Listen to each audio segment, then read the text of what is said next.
yes, hello. I am James Rodens, and today it's WNR 576. It's NXT update with Heatwave and Homecoming. And luckily, I'm not alone. I have a pleasure to be joined by our resident NXT expert, New Japan demigod, and now honorary House of Torture member. It is Monty. What up, punk? Oh my God! I didn't think you were gonna actually add that to the intro, so it kind of took me aback. But now I'm very, very thankful that you remembered your place and remember, who is now a member of House of Torture. And uh, you know, I may be a member of House of Torture, but this is NXT, so I'm not gonna be too evil on this particular broadcast. Or at least I'm gonna try not to be. But we are talking about, like I said, our I don't know. I was about to call it illegitimate child, but at this point, I think we can pretty much claim her because NXT is in much better shape than it was at other times of this review. So, yeah, man, it's always cool to check in on NXT, and also again, kind of get especially with things that literally just happened yesterday as of us recording this. We always get this nice review of the future because not the I don't think I'm ruining anything by saying this, but watching Stephanie Valkyrie versus Io, or at least I caught up on it, and I saw her do her finish, or at least one of her finishes, and people were just like, "Oh my God, why was she doing that other move when she could do the spiral tap move?" And I was like, "See, if you watch NXT, you would have known she could do that from day one because she did it multiple times in NXT, So that's the type of viewpoint you get when you do this show and when you are the NXT experts that we are. We got a nice viewpoint into the future, and some fans don't even get to know. Like maybe that makes me a little jaded, but at the same time, I kind of take pride in it. They're like, yeah, oh no, I knew Stephanie could do that move wait months before she ever did it on the main roster. So Yeah. And again, with Homecoming as well, it has brought back a lot of memories, which I'm sure we will talk about. I mean, we've yeah, been doing this now like 5 years, man. I mean, I'm doing it 10, but again, it just seems like a lot more's happened in the last five than the first, if you know what I mean. So, and again, it's crazy to actually be here, and like I said, to have a look, and we've got a lot to catch up on with NXT, Wells Clyde, Heatwave, and Homecoming. And let's not forget, we are live on YouTube. I forget to do it as we start, just in case. Do you know what I mean? But again, hopefully you listen to us, and if you do, then just let know what you think about anything. We don't mind. But we're going to start with a bit of sad news. And former multi-time world boxing champion Ricky the Hitman Hatton passed away at the age of 46. He, of course, had I say, memorable moment in WWE. I mean, Monty, not many people can say he wrestled Chavo and boxed Mayweather, but it was a bit of a shock. yeah, man, it's definitely a shock. The pride of Hyde or the people's champion. Know a little bit about Ricky Hatton. Again, like you said, his wrestling legacy might not be the most memorable when it comes to like the Chavo stuff, but it's insane, man. To think about when you just mention the age, and it's just like wow, so young to hear that and just uh, he's such a good fighter and left such a great legacy. Just from the welterweight and light welterweight divisions and all of that, and just like what he did in combat sports, leaking into his impact into like being an entertainer and wrestling and stuff like that.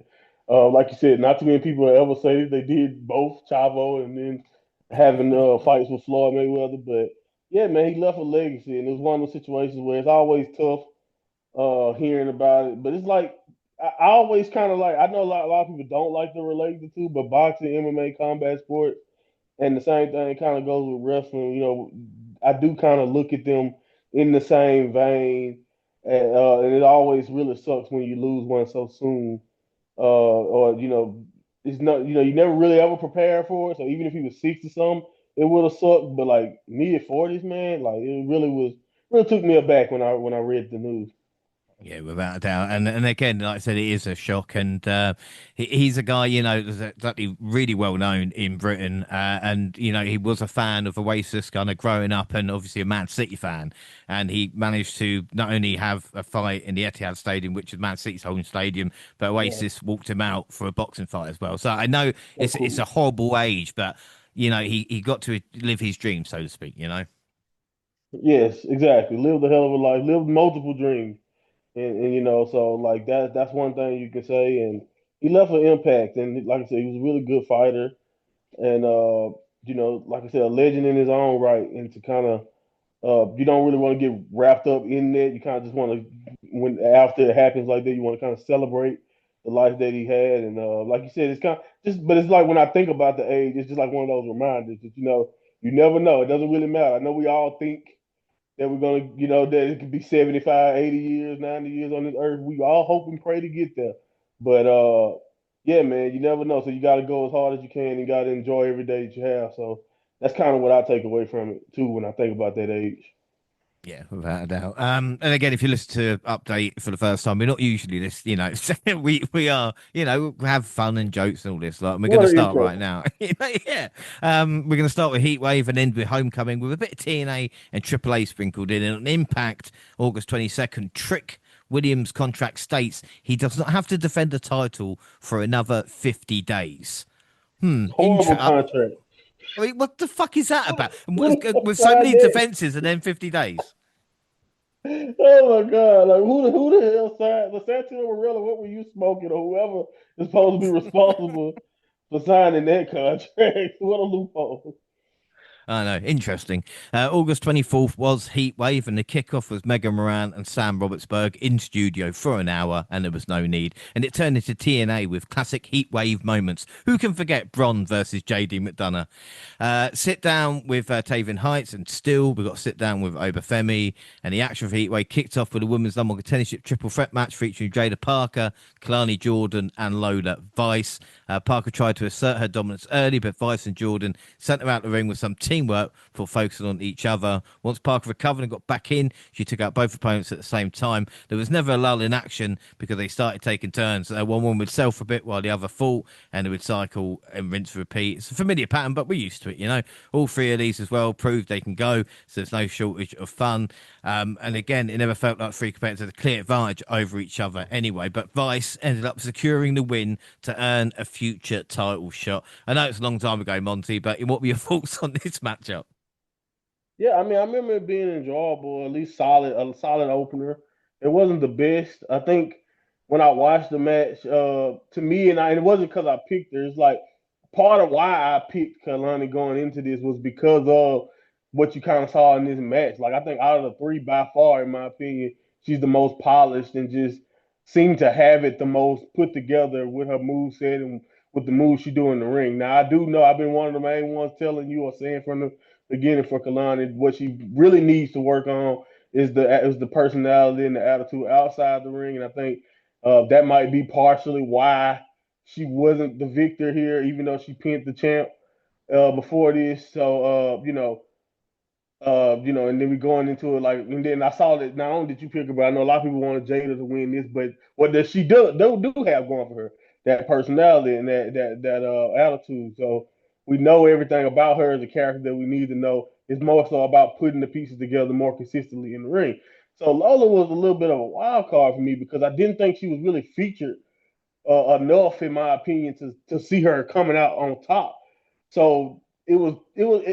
I will say this: if I do have a criticism for the match, it was like you said. I know we're used to the formula, but that's kind of like the problem is that it felt like a formula. Like I think you can kind of say this is one of those like your turn, my turn, do your thing type of triple threats, and it was fine. I think everybody, like you said, proved that they had a good foundation for going, but I would love to see more drama or more of a narrative into a match with these type of stakes because we are talking about a chance at the top prize for the women. But Lola Women was a nice shock because again, I thought with her obligations that she had going on, coming being spending time in AAA along with doing NXT from time to time, I didn't think that she would be the pick going forward. But she's also improved in her own ways too. Even though I would kind of say she kind of got a little bit of both of the criticism that I got for Jada and Kalani, to where it's like I think she's okay in the ring, but she could be better. And the same thing with her personality is like, all right, I love everybody loved the dance. We know she got the look, but like, what else do to her personality?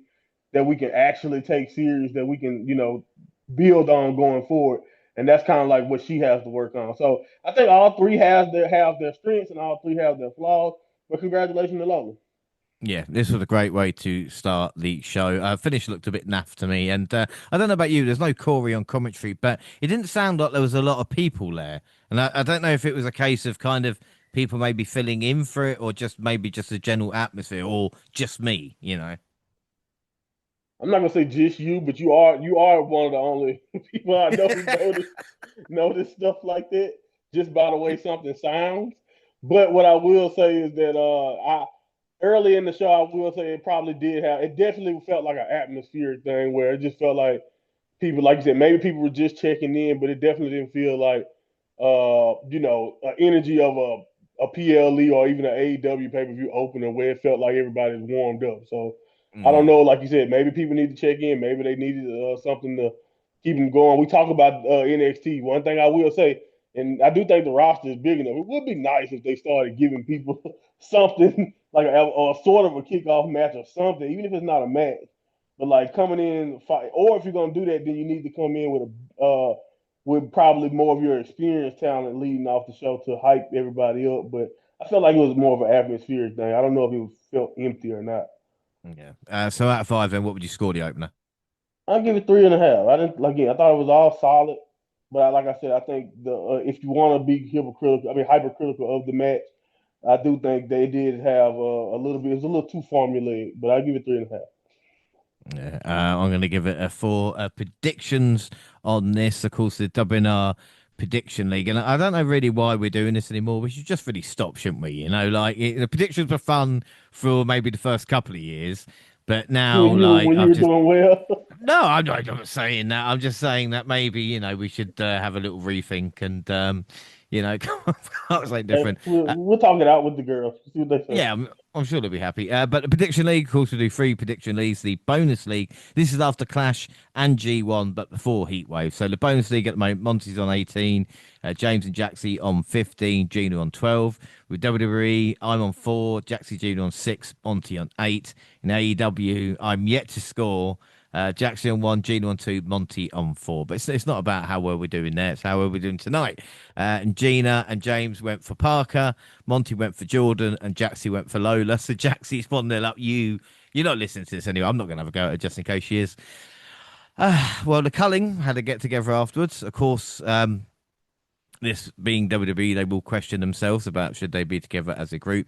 And then the NXT tag titles on the line when Hank and Tank defended the belts against two members of Dark State. But we didn't find out who they were going to be until the match started. It ended up being Osiris Griffin and Dion Lennox who represented the group. Chacon Sugars was playing some mind games before the match got started. And Dark State used the numbers advantage to take control early and maintained the upper hand, keeping the champions isolated. Tank eventually got the hot tag and started going on a rampage. He was even going after the guys at ringside who weren't in the match.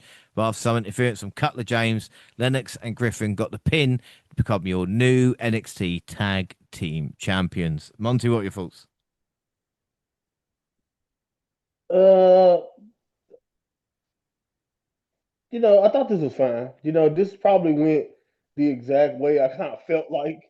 You know, felt like it would go based on just the way I kind of think about the tag division and what I kind of thought about what was necessary. I thought this was a pretty good showcase of what some of the I mean what Osiris and Dion could do. But I also think really if you look at this match, Hank and Tank kind of outshined them and actually looked.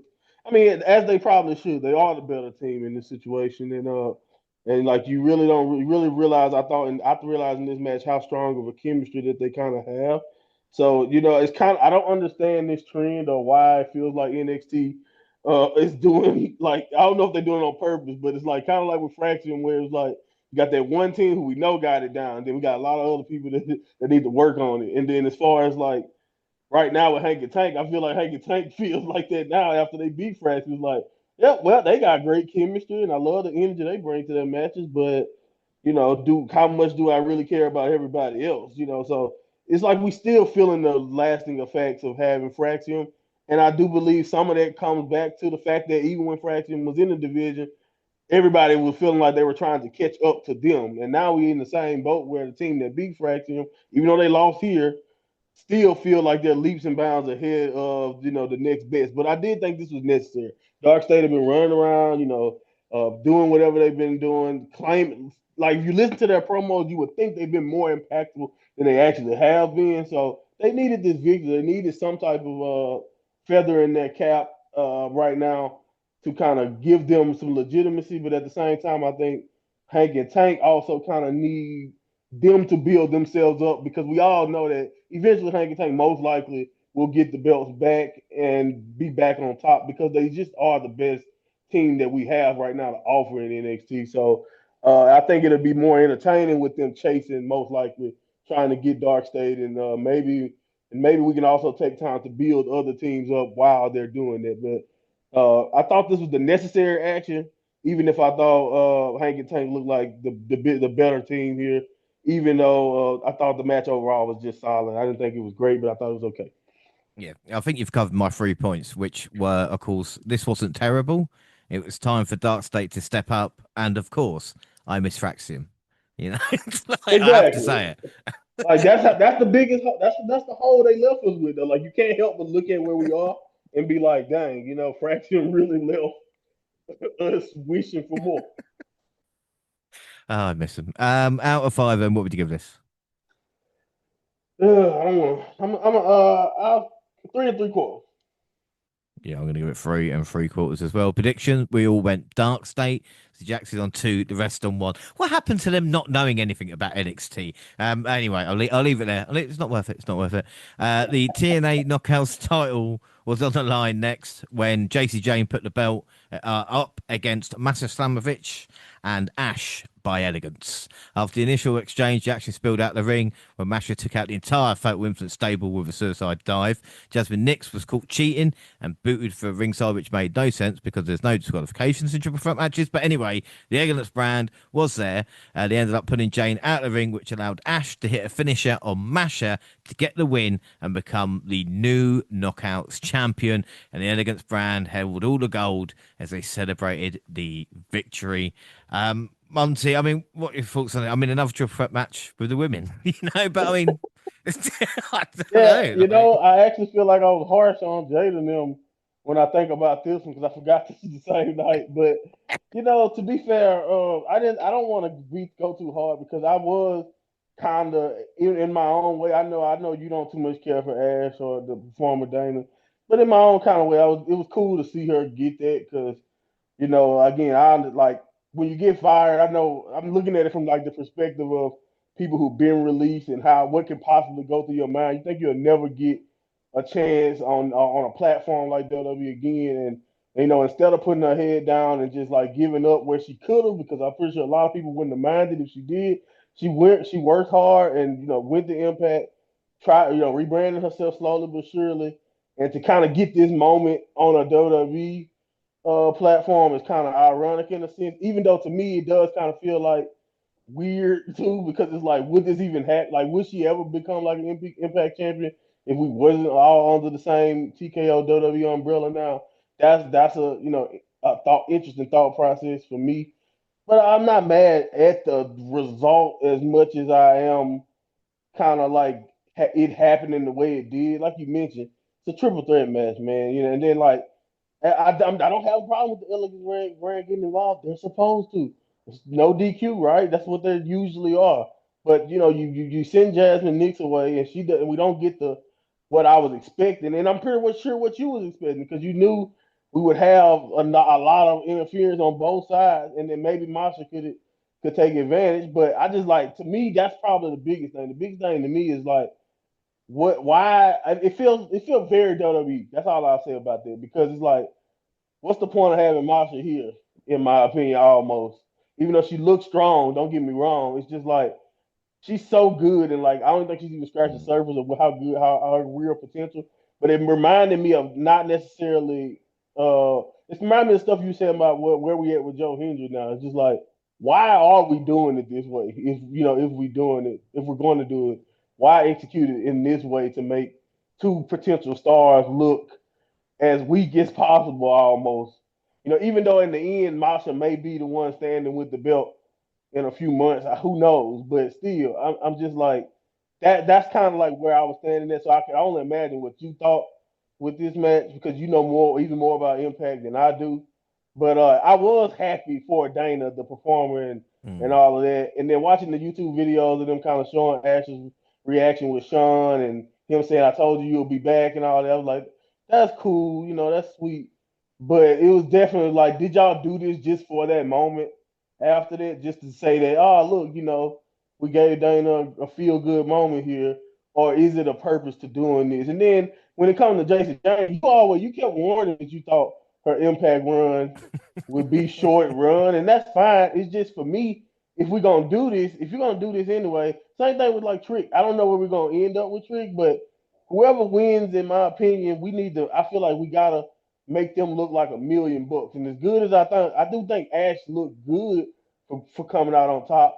I don't think you made like some big star because of this. So now it's like, what the hell did we give Jason this cheesy for?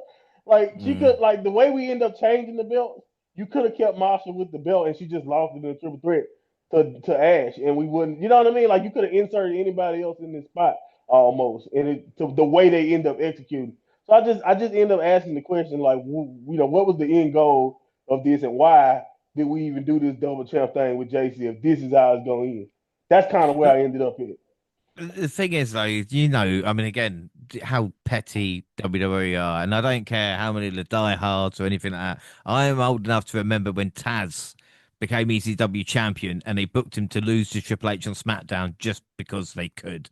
And again, this JC Jane thing was just because they could say she was the first woman to knock out an NXT champion. And it was the worst way to do it as well, to have her not pinned. I know she's NXT Women's Champion, but don't have her have the Knockouts Championship as well, you know. Exactly. And again, there's no way I was going Ash.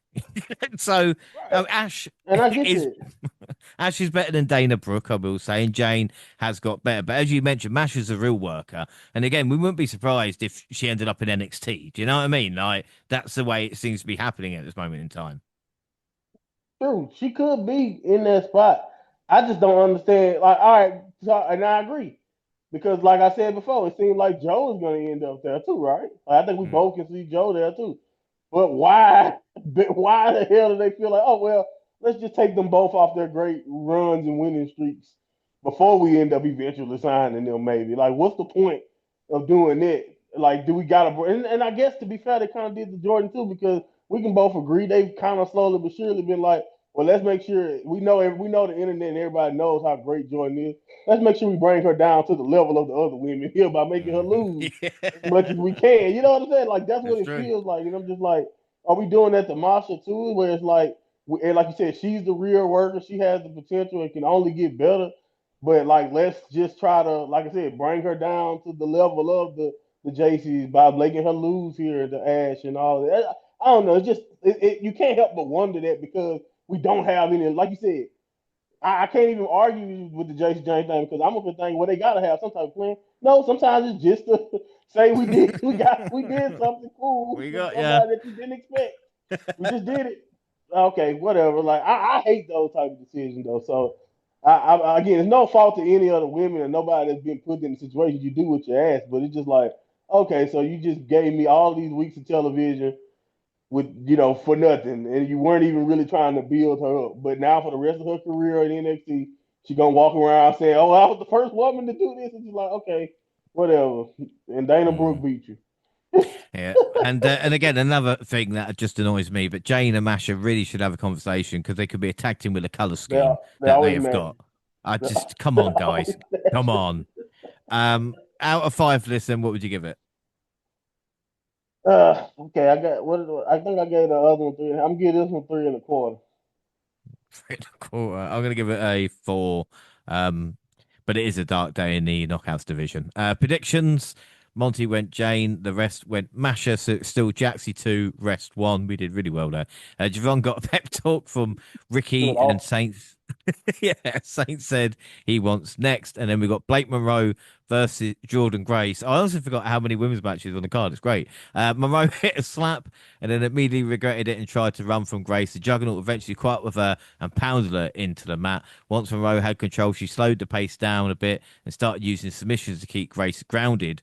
Grace should have been out for blood, not trying to work her normal style though, but the bottom turnbuckle pad was removed and allowed Monroe to stomp Grace's head into it before pinning her for the win. Monty, I've got something really creepy to say. So I'll get your thoughts on the match first before I say it. Jeez. Now you got my mind racing on what you possibly about the reference. Anyway, I thought this was great. I love both ladies.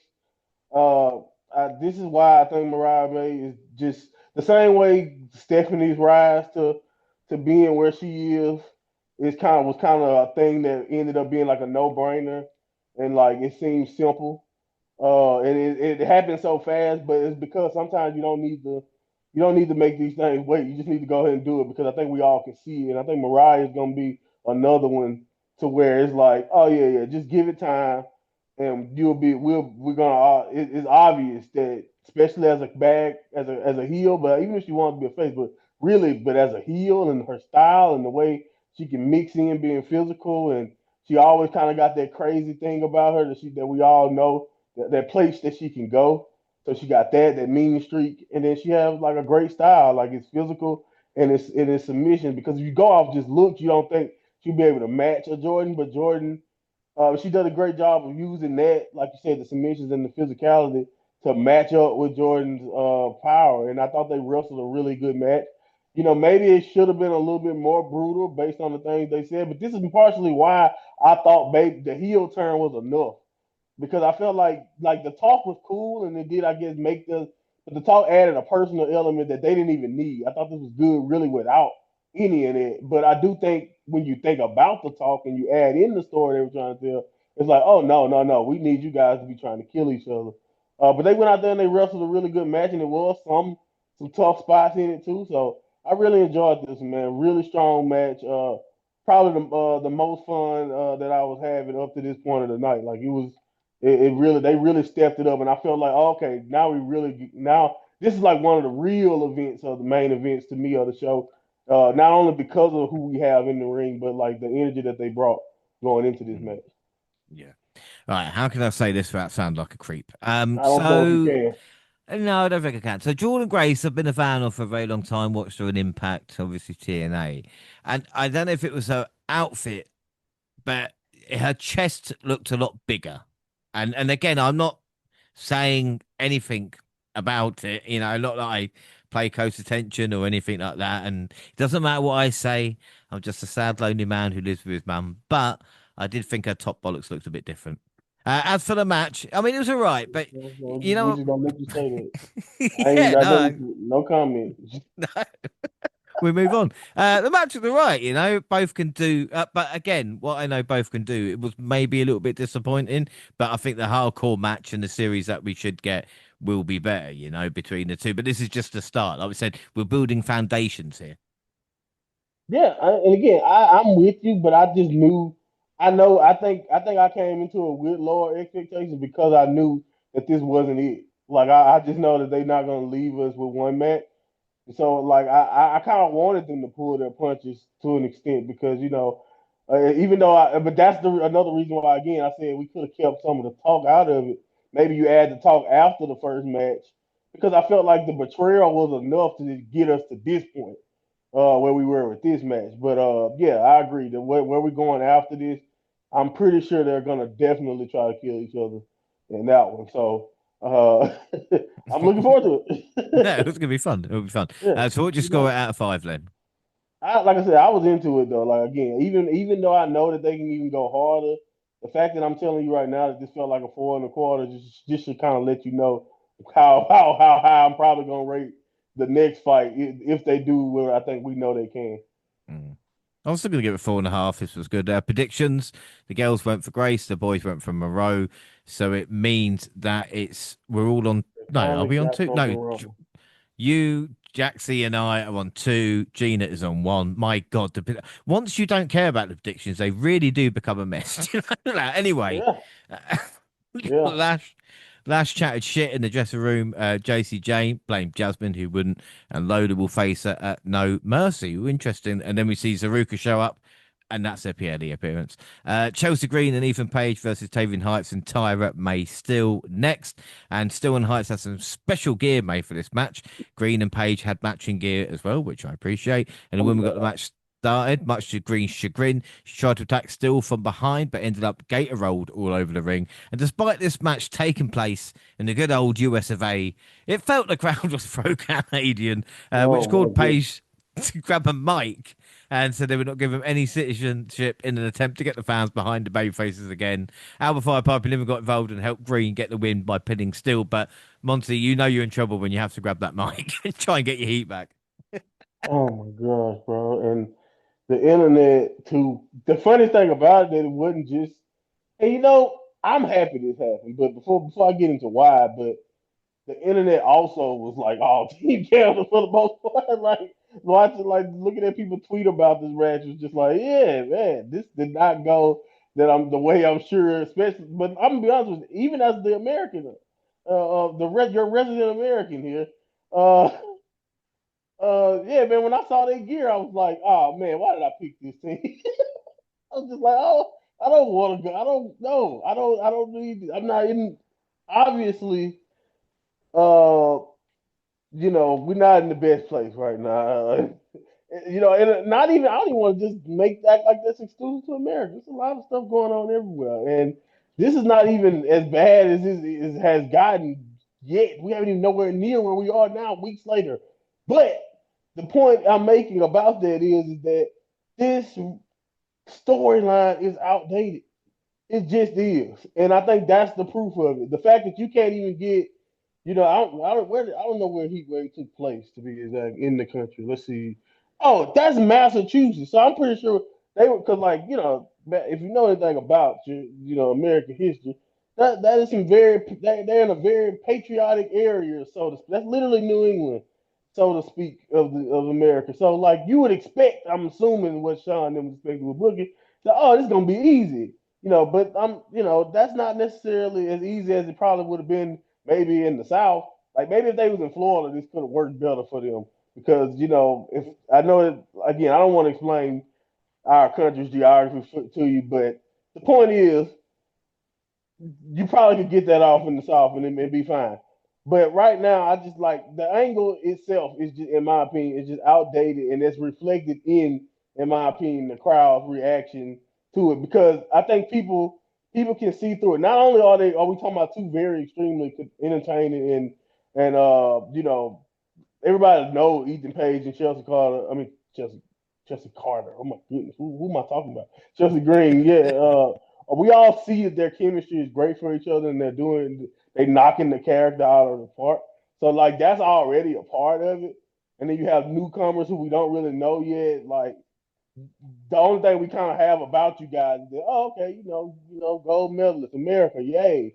So the only thing they got to cheer for is just your country allegiance. But it's like that's not really. It's not. You have to do a lot more than that for a lot of crowds these days to kind of keep their interest.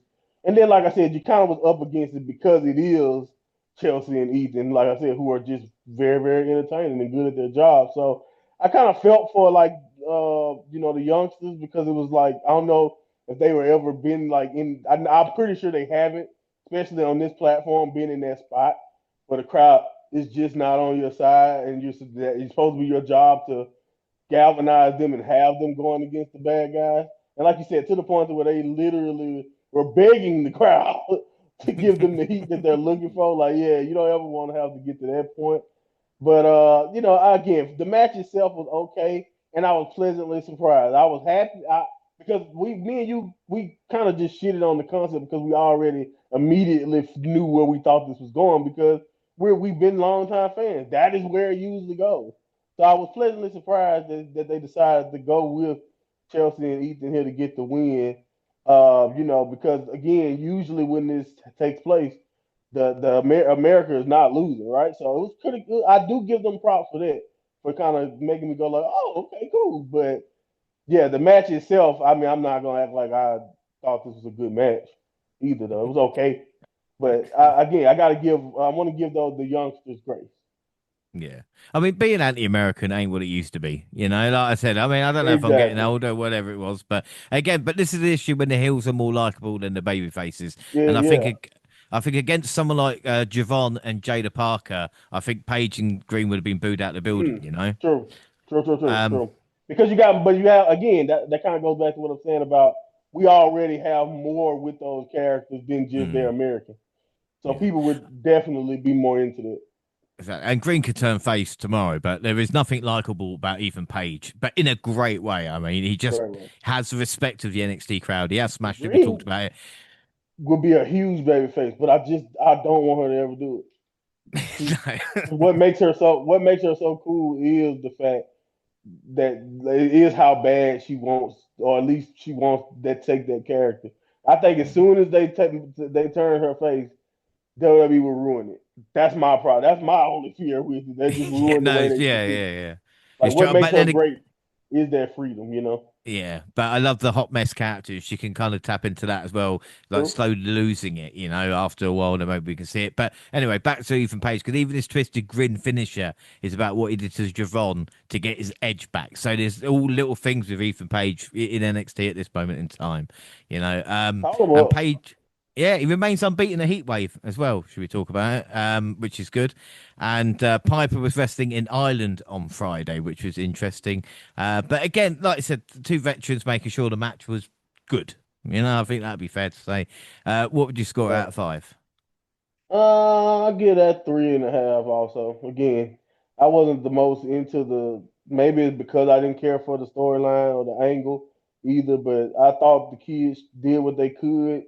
And like you said, they were kind of up against it just based on who they were going against almost. So yeah, I thought they did well, but I give it 3.5 overall.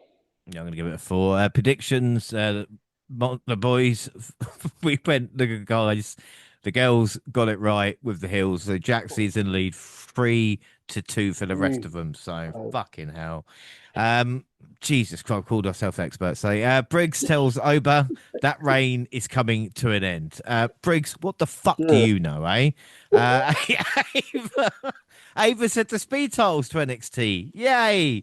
Okay. Please unify them already, or give Triple A them. They want them. Do you know what I mean? If it's going to go away Heritage Cup, we haven't got a fucking chance. And the main event of Heatwave featured Obafemi defending the NXT Championship against Javon Evans, and both men came into this match as faces, and the crowd was cheering for both of them. It didn't seem to have a favourite. Femi wanted to intimidate his young opponent and use his power to make sure he knew who was the physical dominant man in the ring, but the OG tried to fire off some chops, but the champion swatted him away. Evans nailed a super kick that knocked Femi to the mat, made him do a double take. The high flyer stayed on him and hit him some nice moves to keep him off balance. Champion eventually regained control, but it never felt like he was as dominant as when he started. And they told a great story here with Evans wearing him down and surprising him with his resiliency. You do not know how much I love the kind of plucky baby face Monty when it is done right. Evans was pulling out all the stops, and Femi was doing his best to fight him off.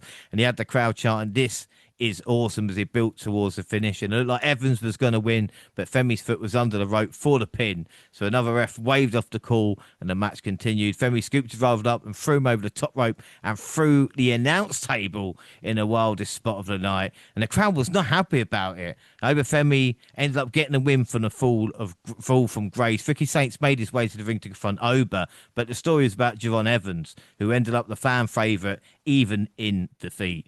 And that's not me mentioning, Monty, how much I fucking love Obafemi. What were your thoughts on this match? I mean, I think what needs to happen after watching this, I think, and I don't know if they're going. They maybe it'll take time, but I do think these guys are gonna end up fighting again. Maybe it's WrestleMania weekend if they decide to go that long. And I think what I want to happen that time is that Oba takes the gloves off in a sense and stop being the cool, you know, Oba that we know and love. Because I know he beats a lot of ass and he is who he is, but let's just be all the way about it. He isn't really a heel. He isn't trying to absolutely kill everybody in a sense. Like he's just dominant. Like that's really what he does. So I think I think to make this even more of an uphill battle for Javon. Not that we need Oba to be even more scary. I just think it'll imagine this match if you do have that element of Oba actually trying to hurt this kid the next time they do it. Because I thought, like you said, the best part of the match to me was the reaction of everybody when he threw him like he did. And the fact that Oba was willing to go that far, or felt like he had to go that far to survive the kid at this stage, I thought was a beautiful element that made the match even better. Like you said, Javon fighting from underneath. I honestly don't know if I want anyone else to even dethrone him because that's how good not only this was, but just not in their chemistry, but the story, man, the story, but underneath all of the cool things that they did, in my opinion, made this even better. So when I think about it that way, I really just can't say enough about Javon. I don't really know how I said like the WrestleMania, time, but like I don't even know if you can wait that long. Javon was so damn good, and he just feels like he should be the next champion.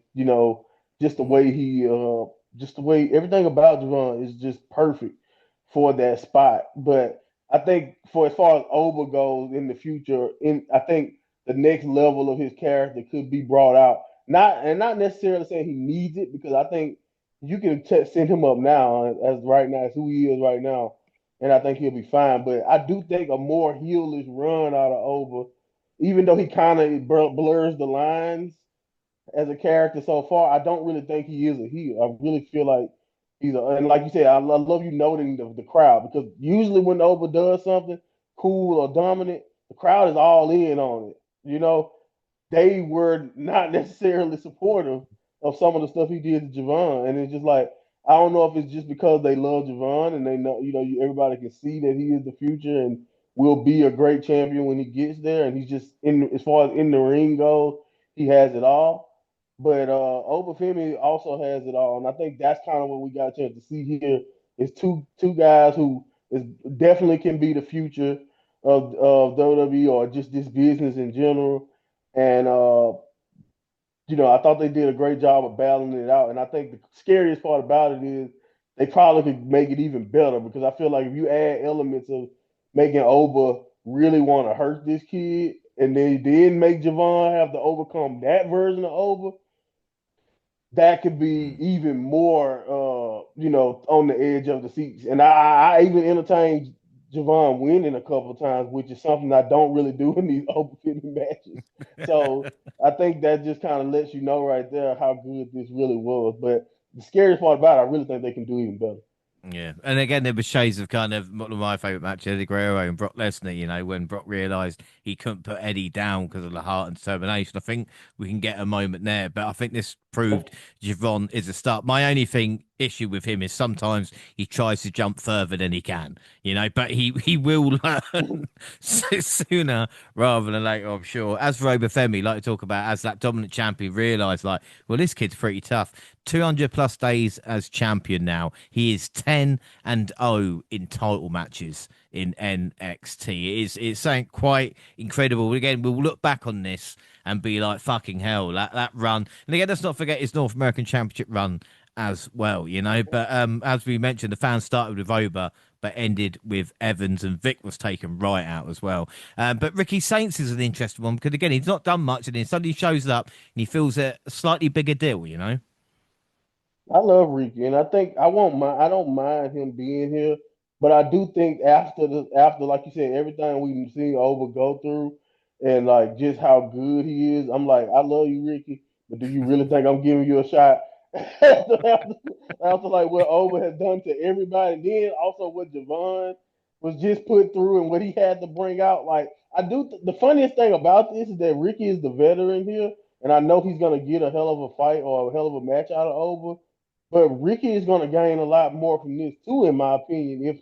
If they go out there and do have the type of feud and match, I think they can have because, like you said, so far Ricky hasn't been, really presented as. I know they're trying, like they tried to build him up in the last few weeks with the stuff with Troy and then even Briggs. The problem with that is nobody thinks Troy or Briggs is, or legitimate world champion guys, and that's not necessarily Ricky's fault. It's kind of like what I was saying about Trick Williams when he was on top. It's like you can say his run fell off and it wasn't entertaining, but at the same time, he had to fight Ridge Holland for a couple months, you know. So it's like it's like you only sometimes you're only as good as the talent pool you get to work with. But we already watched Ethan Page survive and outshine Ricky. And yes, you can make the case that Oba won't cheat him, but Oba is a whole different type of monster. That's a whole different challenge. Like, yeah, Ethan Page will screw you over, but Oba will absolutely knock your block off. So it's like how much more of a chance do I give Ricky? That was kind of my only issue, but I'm happy. I'm happy. I was definitely still looking forward to what they're going, how far they're going to go against each other. Yeah, Matter of no fact, doubt. if Oba won't turn heel, maybe that's what Ricky needs to do Well, to Ricky get needs up. eight, mate. 'Cause like you said, Yeah. to go against the ruler at the moment, against our champion, he's going to need to bring an army with him. So out of five, then for the main event, what would you give it? I give it 4 3/4 because again, I thought it was probably as close to. It was a really good match, and you could have go five if you want to, but I really think they can. I think we can get more out of them, and then I think this match is going to help us get more out of them when they do inevitably battle again because I feel like it's a you got a lot of narrative beats that was hit on here that can be brought up later to make the next match even better. Yeah, without doubt. So, yeah, I'm going to give it 4 3/4 as well. Predictions: Gina took a chance, went for Javon Evans. The rest went for Obafemi. So, final scores: Gina on two, James and Monty on three, and Jaxie on four. So, Jaxie gets the win here. I just can't believe it. And bonus league now. Fuck's sake, Gina's on 12. I'm on 15. Jaxie moves to 16. Makes you sick, doesn't it? And of course Monty on 18. But Jaxie's catching Monty. You're a little bit worried at the moment. She's not doing too bad. Yeah, but like this is what she kind of does, if you notice. Like she either starts off rough and then wait till later in the year, and all of a sudden she's won like six in a row. So like I'm kind of noticing the trends in this when it comes. We've done enough of this now, where I'm noticing that we're formulating trends here. But we'll see. I'm not too worried just yet. But if depending on what happens with these next two, the AEW and WWE shows, she get a perfect or a couple of perfects, we tied. So yeah, that would definitely worry me. But I don't know. We'll see. I haven't gotten a perfect in a while. I got to step my game up. Yeah, and I've just got to win one. Anyway, so overall for this event, and again, the match of the night for both of us obviously was the main event. But Monty, what would you give it out of 10, and who was your MVP? I think my MVP had to go to Javon. Again, I think he's gained a lot from this. I mean, I think we all can see the future in Javon Evans. And I think he's gonna have such a bright one, and he will be NXT champion, or just like who knows, maybe even multiple time champion in many different ways one day, because he does have that type of potential. And I think his match with Obafemi only just solidified that for anybody who may have not been sure.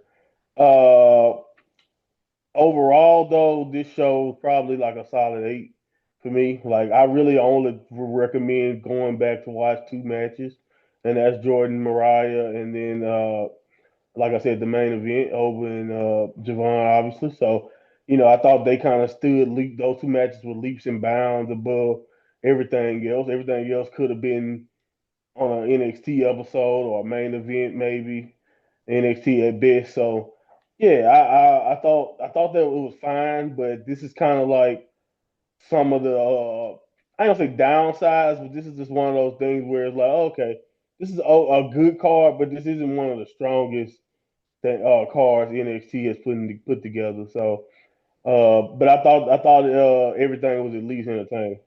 Yeah, no, like I said, it's one of my lowest ranked takeovers or NXT events, 8 1/4. This show missed Trick, for me. Like Trick could have done something on here. And again, it didn't feel like you really missed anything. And again, the future might change that with Javon and Oba to go back and watch their first encounter. But as for now, You just catch up with the clips. MVP of the night, Ash by Elegant. So we'll give her credit for that. And obviously the main event was my match of the night. We move on to NXT August 26th. We open with a recap of Heatwave before Ricky Saints came out to kick off the show with a promo. He talked about being successful at Heatwave, but was quickly interrupted by Josh Briggs, who was still bragging about beating Yoshiki Inamura. Before things could devolve into fight, Ava came out, announced that Briggs would face Saints later in the show for a shot at the NXT title. We also got a Yay. brief backstage segment set up the first match between Blake Monroe and Kalani Jordan, with Jordan Grace showing up. Monroe tried to leave like she did a few weeks ago, but found the door was locked. Grace made her get in the back of the win. Jordan took advantage, Kalani that is, hit a split-legged moonsault for the pin and the win. Wow, setting us up there off Heatwave after that. Yeah. I mean, this was good, and I loved like the Jordan element of it with the Mariah, but I just kind of was kind of all right, whatever. This don't mean nothing for Kalani because she pinned JC, and it didn't mean nothing. So yay, she pinned Blake. So I don't know if eventually a few weeks down the line, Blake will probably get her win back. But that's where I seem to be at right now with my Kalani stock. But but at least for as far as like a logical step for the Jordan Blake feud, I thought this was okay. Yeah, and we're getting Briggs and Saints again. Get in. The Mm, next bout was a blindfold match between Miles Bourne and Lexis King, which came about after King sprayed Bourne with pepper spray during a recent backstage encounter. I haven't really mentioned this feud on NXT Update because of how distasteful it actually is. mm. Both men had trouble finding each other for the first minute. Once they made contact, they locked up and started struggling around the ring. Bourne hit a nice drop kick, and King ended up sending himself out of the ring in a bit of hilarity. He also injured his hand chopping the ring post when he thought it was Bourne, eh? But King ended up cheating, removing his mask while the ref was blinded, which allowed him to hit his finisher for the win. Monty, this is about as local wrestling as you can get. Do you know So what I funny, mean? so funny, man. Just oh my gosh, ha ha ha! I was just killing myself laughing at it. The hilarity. Uh, I mean, I'm kind of like where you at. I mean, I haven't really been paying too close attention to this. I've definitely all my Lexus King Pillman Jr. stock is nowhere to be found. I'm not putting any pounds, any euros, anything on that. On Lexus King at this point. This it was okay. It was at least I did see some people at least chuckling at the match and chuckling. I do think it's like a different. Like I can't. Sometimes you do kind of even. The problem is that different don't always mean good. Like I get on AEW, I get on Triple H for like doing the same thing over and over, and I don't like that. But at the same time, I do want something different. But that don't mean you know what I'm saying. Like Mm. that don't always mean we're gonna get something good. So props for creativity, but we can move on from this storyline. I know Miles Bourne don't have a title shot. Like maybe Miles Bourne needs to challenge Ethan Page. Like give him some. I think he's wasting his potential with storylines like this. I think he should be fighting for championships. Well, I got a couple of questions. I mean, where's Heritage Cup? When did Oh Miles my god. decide What to are you gonna start growing? understand? That's dead, bro. That is go. When It's did Miles over. decided to start growing facial hair? Because I quite like it. I mean, I'm not gonna Yeah, lie. handsome. It was all right. And do you know when the last blindfold match was in NXT? It was in NXT, and we might have actually covered this. Probably did. We did. Uh, I think we is did. Gargano involved or something? I know that's just a Uh, safe bet. no, I don't know. I don't know. I don't remember. this is how long we've been doing this. It was Dexter Loomis versus Cameron I Grimes. wanted to see. I wanted to guess Dexter had something to do with. That's why I went with. That's why I said Johnny. Yeah, But yeah, you were okay, there. it's You were there. Grimes. You were there. It's Grimes. So yeah, there you go. Yeah. Okay. Well, good times. Charlie Yeah. Dempsey, Nico Vance, and Sean Spears were at ringside to watch a women's tag match with Ren Sinclair and Kendall Gray taking on Tatum Paxley and Izzy Dame. Dame hit a pop-up powerbomb to pin Sinclair. Nice. Briggs and Saints were already in the ring when we returned from a break. Their match got started immediately with both men throwing hands. Both had a few close calls, but a spinning DDT from Saints put Briggs down for the free count. We now know over Femi's next challenger for No Mercy, but Femi came out and had a segment with Saints in the ring. New number contender promised to end the champion's reign of terror, and Dark State showed up in a crowd of going something both of them. And of course, it looks like we'll get the tag match of this update or next when it comes to that. Hank Attack came out to even the odds. The segment ended with a babyface sending the heels packing. The thing is, though, sometimes with NXT, Monty, I don't know if you notice it, it's like they have it's two segments back to back, which should be over a week. Do you know what I mean? Like the rush, Yeah. the Briggs and Saints thing to give us the segment with Oba and obviously Dark State with the tag match. I don't know if it's in their contract. Yeah, I think again, that's why I absolutely agree that sometimes if you watch NXT, it's like it feels like whoever puts the shows together or whoever sequences things is they either have Adderall or some type of very some type of drug that confuses you because like sometimes if you're not paying attention, let's say you're watching like a 15 or 20-minute block of just NXT, you could have three or four storylines touched on a match, a couple segments, a backstage that you can have all of that done literally in that amount of time, and it's definitely one of those things you kind of have to get used to when watching NXT. But sometimes it's good. Sometimes I don't mind it because every storyline is going to its next logical state, and then sometimes it can just be like this, just kind of like okay, this is fine. You just watch it. Like you don't know how many times, and then again, someone who loves NXT here, you know how many times when we just watching NXT, I'm just like, oh okay, and then we just Mm. move on to the next thing. It's like okay, But no problem. again, maybe it's me. Like I was used to like NXT having a show only like every 3 months, as opposed to kind of like it seems every month now. And again, he had Mm-hmm. time to build each division and stuff. I know I'm talking as a old head here, but that's what used to be back in the day. Anyway, next up was a singles match between Alba Fire and Tyra May Still, who was looking to avenge a loss at Heatwave, and she did. But Chelsea Green attacked her from behind. Tavian Heights confronted her, but Ethan Page attacked him. Good. Main event times, Aruka and Lola Vice faced Fatal Influence. Everyone worked hard, but felt like this was designed to make Vice stand out, and she definitely did. She even scored the win with a team with a spinning back fist. And Monty, it's quite funny because, again, we talk about how certain women's division is, but when you see someone like Lola, you go, yeah, she has actually got quite a few parts to her already. Do you know what I mean? Very entertaining. Yeah, again, I think some of it is just not being televised consistently, and like I said, some of it is just not having that strong character. It's kind of like what I was saying about Kalani, but yeah, I agree. She's definitely more of a finished product than some other people who are featured more than her. So that's why it's always kind of weird to me that she is so inconsistently featured. But I do think she has, like you said, a nice foundation. She's probably closer to being called up than you would think.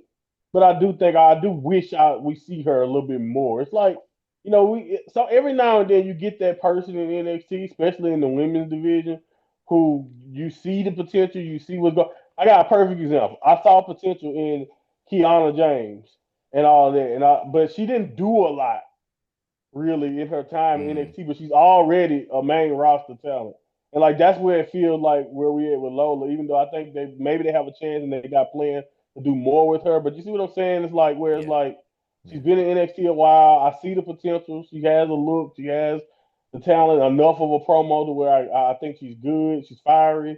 But it's like she hasn't done a lot. But I do feel like she's one of those people that they did a draft in a couple weeks they might call her up, and then we'd be like, oh, okay.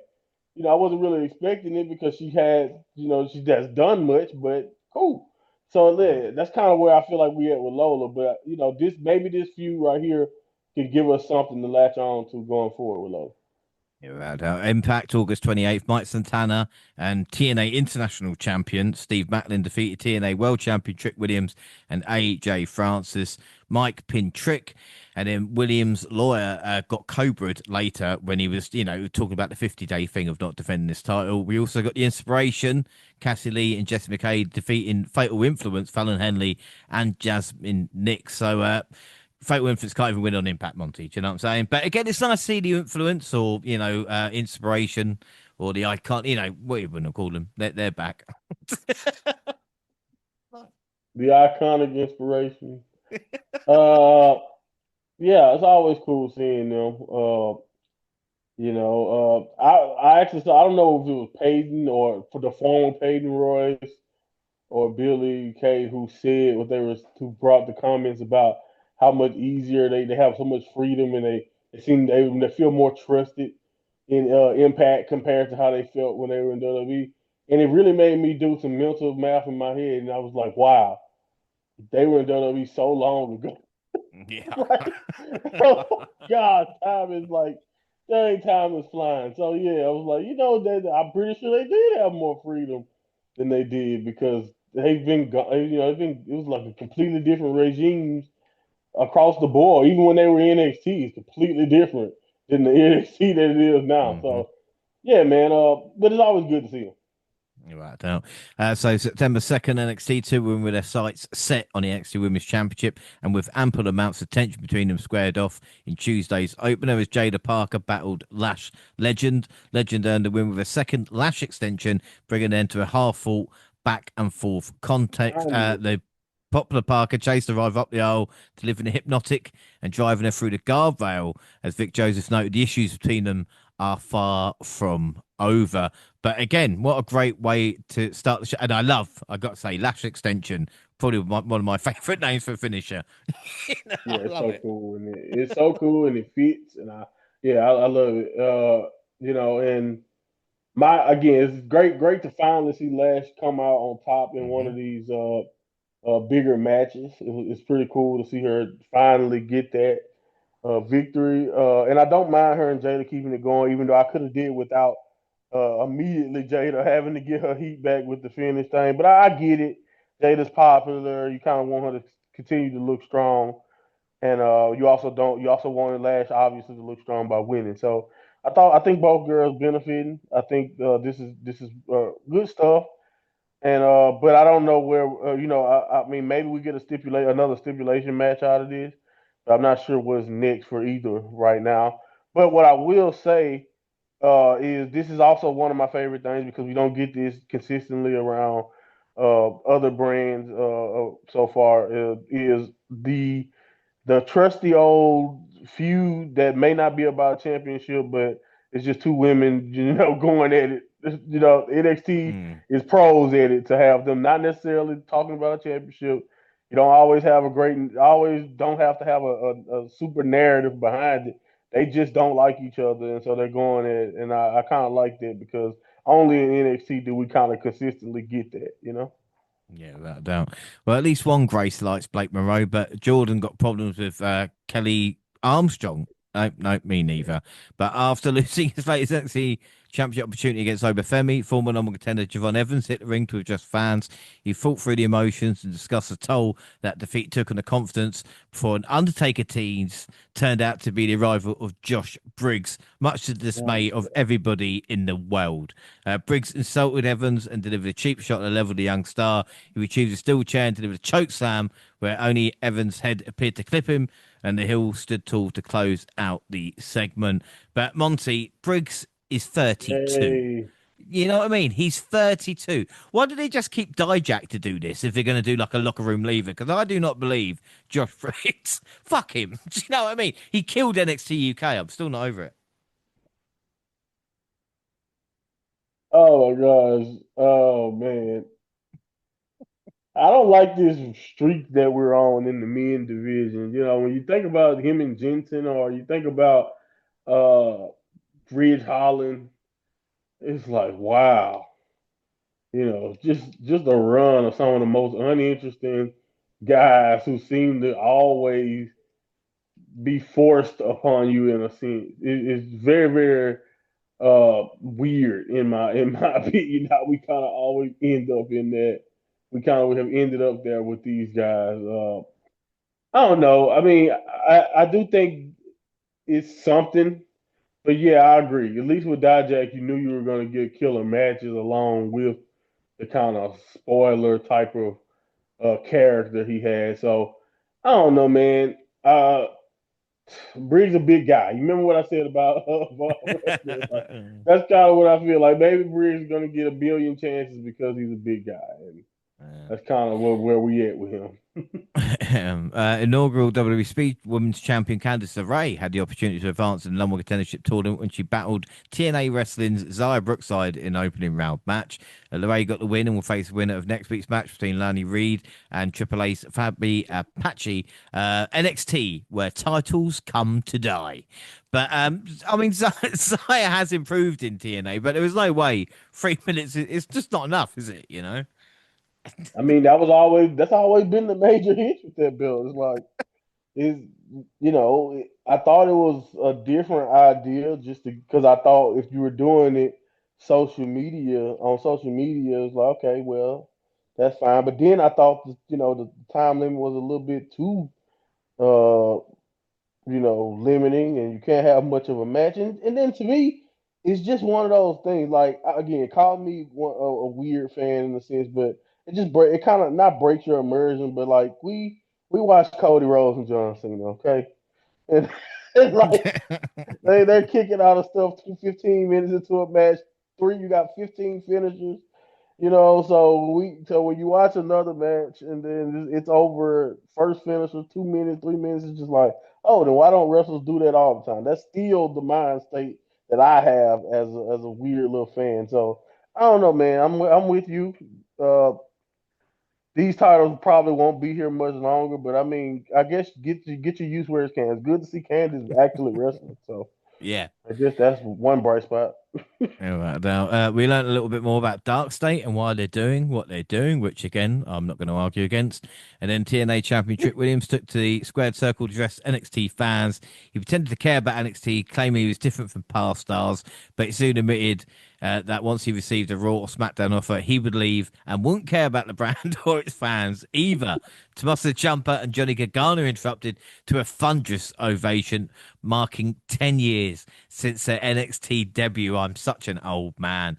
The crowd's loud welcome home chants showed the ongoing passion for DIY. Ciampa questioned Trick's assertion that he's the greatest superstar in NXT history, touting his own status as a two-time world champion. Of course, Gargano's 3 runs as North American champion. It didn't matter if you were a demon or a hugger, undisputed or glorious, Gargano said, referencing the best wrestlers the brand has produced, for saying that the heart and passion that made them great. And again, Monty, I'm just like, Johnny is NXT, man. Just keep him on NXT. Do you know what I mean? Like, he is loved. It's just I've never seen a contrast like that, man. That's just like I don't think it's usually. I don't really think it's like to any fault of his own either. I think he's still entertaining when given time.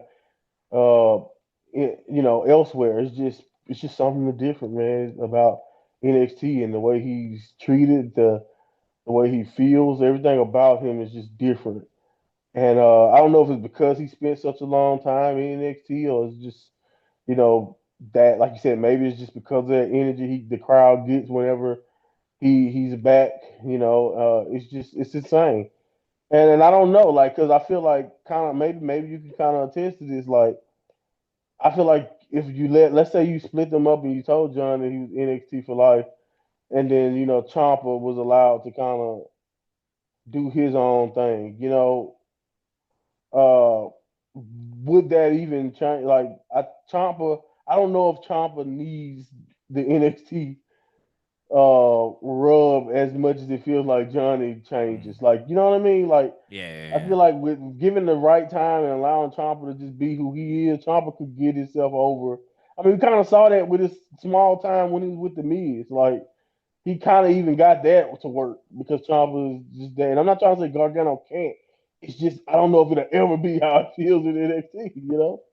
Yeah, the DIY thing can't, again, it can't have the impact in WWE that it had in NXT. So then they're going to have to try something different. And again, it just seems crazy that Johnny's just not in NXT as the kind of, like that kind of guy there to be like, right, if you want to get through, you have to get through me type of thing, because you just imagine the kind of matches. I mean, imagine like Gargano and Javon Evans and stuff like that. Do you know what I mean? It would just be off the chart. But again, as for a segment, He this might was make good. Briggs interesting.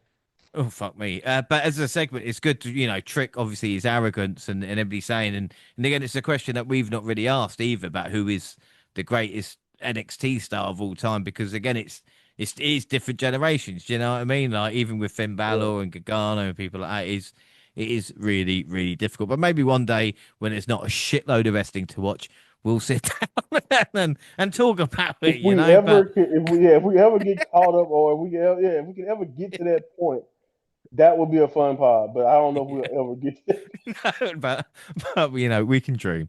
Backstage, Ava announced a triple threat number contendership tag match featuring photo influencers Fallon Henley and Jasmine Nix, the Cullens, Izzy Dame, Tate, and Paxley, and a team of Sol Ruka and Zariah for next week. The winners will challenge Charlotte Flair and Alexa Bliss for the tag titles. Callie Armstrong is the Evolve Women's Champion, apparently, and due to what happened earlier, she faced Jordan Grace and the Juggernaut won. After the match, Blake Monroe appeared. But Grace got shots in, blooding her rival's mouth. Security kept them apart.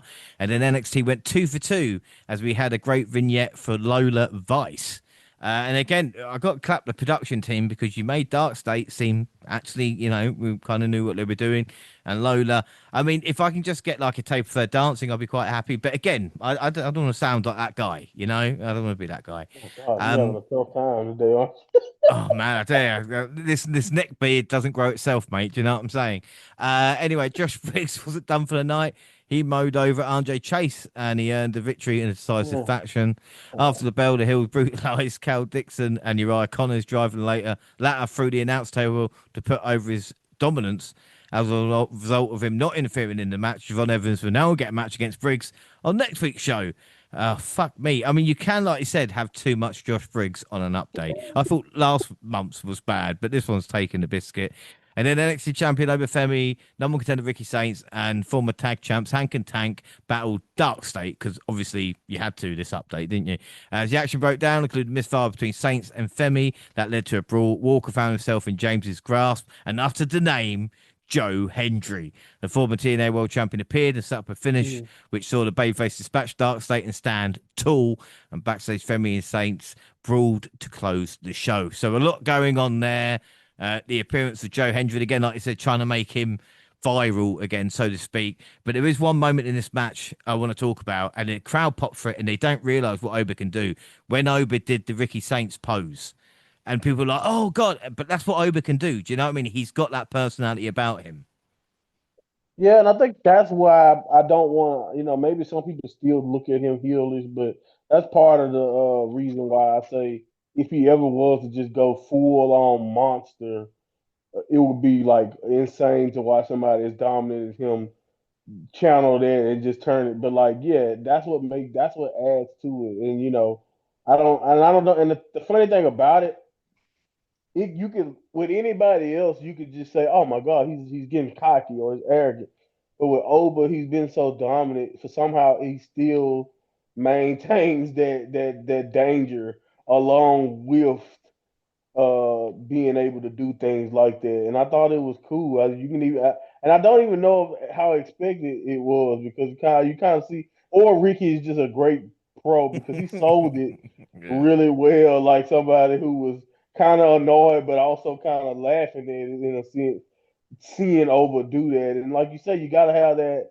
You got to be willing to make yourself kind of look like a fool in a sense. To kind of really be truly entertaining when it comes to stuff like that. So yeah, man, he's so far like you said, he always had that element underneath. I mean, you kind of see it in the promos back and forth with Trick and like different time and in different times so far on his run, even when he was North American champion. So to kind of look at him do it now and like you said, kind of see everybody's reaction to it, it was funny because yeah, he always kind of had that's what's gonna make him unique when he does get called up. If they allow him to be who he is, that's the type of thing that can make him be completely different than what we've seen before. Because you still come on, I mean, look at him. You got to be afraid. Look at his style. He's dangerous, but at the same time, he has entertaining bone in his body. But you still have to take him seriously. Like I hope he's able to maintain that. I don't think they, but I just don't know if you can even make Obafemi look like a goofball. You know what I mean? That's just Yeah. they presented him so well, so I don't think. anything negative can even or it hasn't so far. But I don't even know if you can even turn that into a negative. It's just entertaining.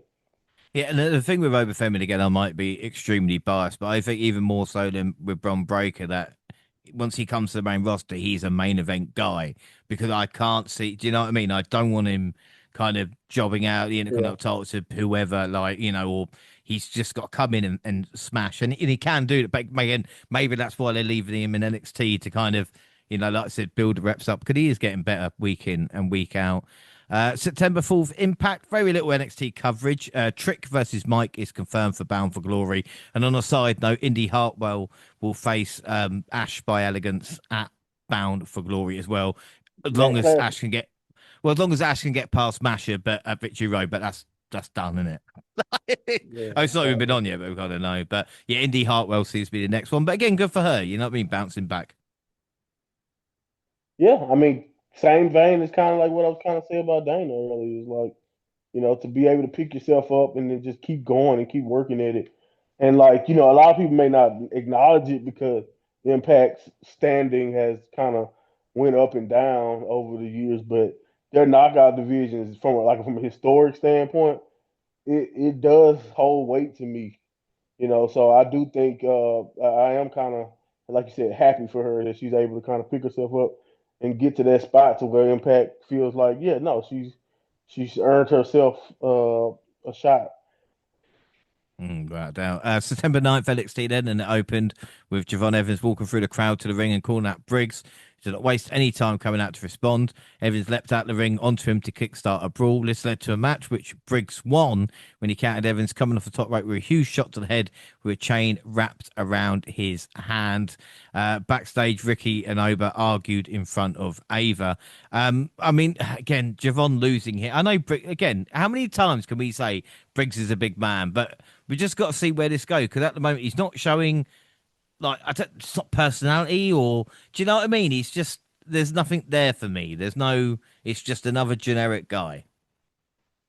Yeah, I think the problem with him is that everything about him, all the comparisons you can make about Briggs, we've seen before and done better. So if you want to say JBL or Bradshaw, we've seen him before, done Mm, better. If you want to say if you want to go as far, I wouldn't do it. But if you want to go, badass Undertaker or whatever, all right, done before, way better. So it's just like, what about him? Like, even if you just want to go Cowboys and Stan Hansen and all the other great Cowboys over the years, who come on. I mean, honestly, the problem is that no matter almost what he does, like in the ring, he is the most unique. And then like what we know about him and what he's presenting so far as a character, hell, like you mentioned, just in recent history with Dijak, done better, or even mm. Baron Corbin, done better. So it's like it's just what about him that's gonna make him actually feel like someone that you would want to invest your time in and look forward to so far. And that's the thing. Like so far, it hasn't really been much of nothing. Like, is he potentially fine? Sure. And I thought this match was good, but how much of that was Briggs and how much of that is just enjoying Javon as a performer? I think Yeah. we already know the balance there. So it's like, okay, it's fine. And I'm not saying Briggs shouldn't win because, like you said, I get it. I get where we're going with this, but it's just like I think the thing that holds me up is that everything about him feels unoriginal. Yeah, and I think you're bang on as well. Like someone like Baron Corbin would be perfect in this role. And again, I don't see why that's not in the locker room in a way. Speak about Gargano Yeah, of like kind of older. If you're using Briggs as a kind of experience, joking aside, even if he's kind of one of the more experienced guys now, you need more than that to kind of make it through. But who knows? We might be wrong. Josh Briggs might main event at WrestleMania. yeah, yeah, Who knows? exactly. Who knows? DIY made their way to the ring. Tommaso Ciampa said returns to NXT always feels special, especially since the 10-year anniversary of DIY is so close. It didn't take long for Trick Williams to interrupt, and Carmella Hayes joined the party, who is still him in NXT. And Mello and Trick haven't interacted since Hayes left NXT. And Mello said Williams been squatting in the house he and DIY built. Williams said it wasn't right that he talked trash about Mello, but he also said it was still his house. Ciampa made a joke and Mello took offense. DIY then challenged Trick and Mello to a tag match at No Mercy, but the segment ended before the answer could be given. We obviously know what happened there, but I mean, my God, we mentioned it only Gargano. Carmella Hayes in NXT, and it's just like, oh, it's him. Oh, he's back. Do you know what I mean? Mello is back, and to see the interaction with Trick was great. Yeah. Uh, he just leaps and bounds, feels more important, and like that kind of leads me to believe that some of that is just how they felt when they were organic and new, and like everything about them as they built themselves up. Maybe that's part of the why Gargano will always feel different because it's just NXT Gargano is different than main roster or Gargano. And the same thing can be said for Melo, even in the short period of time so far.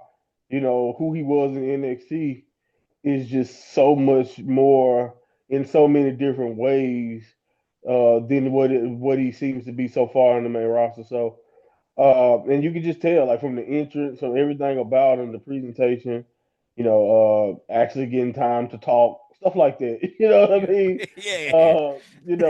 yeah, Actually being on television will help. So yeah. it's a shame that it feels like that, and I don't want that. I don't want it to feel that way. But I do think it's kind of funny because like this is my thought process. Now let me know if you kind of understand what I mean. Uh, the people who didn't get so far, the people who didn't come back to hype up, the active people who did not get to come back and hype up Homecoming, but we know that they spent time in NXT. I think it's kind of funny. Like, for example, Braun Breaker and like even Bronson Reed, for example, they're not back hyping this up because they Mm. got main roster, legitimate storyline focus right now, doing other things. Even though, if you ask me, whose run in NXT was more impressive than them two, Mello would be way more impressive. Gargano, obviously, you know what I mean? Like, but it's a Yeah, reason why you're available to do yeah, this, yeah, So yeah, I think that kind of plays a factor in that feeling too of why yeah. we No looking doubt. at them differently when they're back. It's like, oh, it's great to see you back because what you're doing right now in the main roster is beneath you most of the time.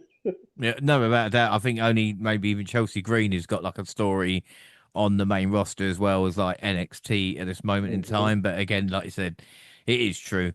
Triple A's Apache was in action this week in a speed tournament match against Reed. Both gave a quick backstage promo for the match.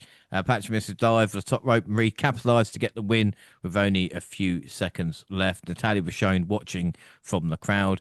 The NXT tag titles on the line when Hank and Tank challenge the dark state for the belts. Cutler made a mistake of saying Joe Hendry's name, causing the TNA staff to burst through a wall and chase him. During the distraction, Hank and Tank ended up losing to a roll up. The ending was a bit weird, but I think the rest of it was pretty decent. And you can see the rebuilding of Joe Hendry as well here if you look carefully. Yeah, I said maybe that's what they're doing, and I'm just not a fan of it. I'm really not. I'm not. I love the segments and I love seeing Joe pop up, but I'm just not a fan of. All right, let's have him lose on Impact. Let's have him lose here, and as the months come closer to that contract winding down, let's slowly just have him start to rebuild himself from the ground up on our show before we eventually sign him. And you know what I mean. I just like, all right, like you see what I'm saying? It's like it's not Yeah.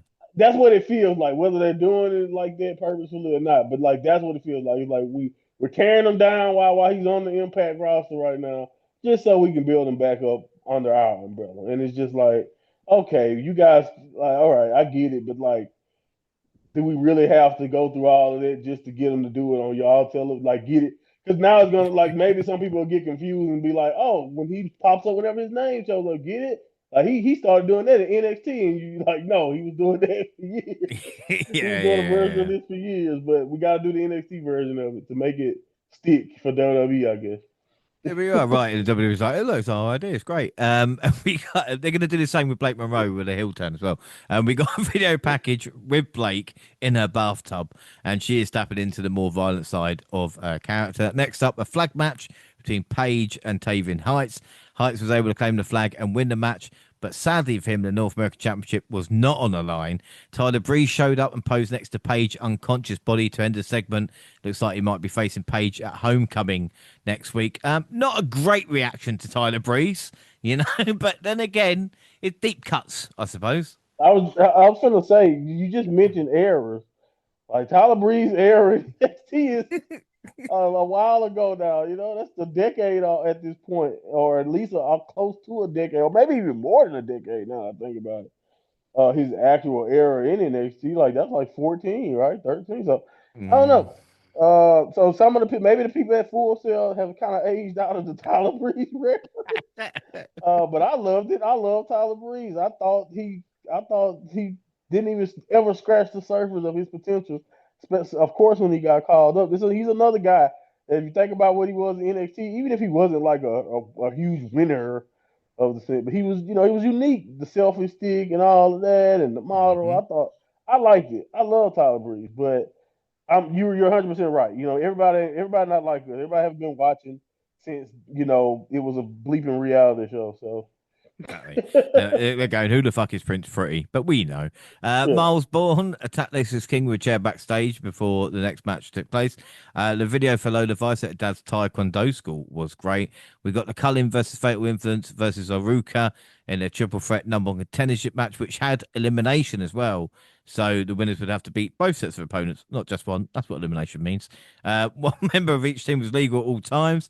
There's a lot of chaos. Ruka accidentally hit a finisher on Zarya, and it led to their elimination. And after a few close calls, Dame got the win for her team by pinning Fallon Henley. Jacy Jane got the mic and ran down her teammates for losing, but she was interrupted by shots of someone arriving in a parking lot as the show went to a final break. Come back to that in a minute.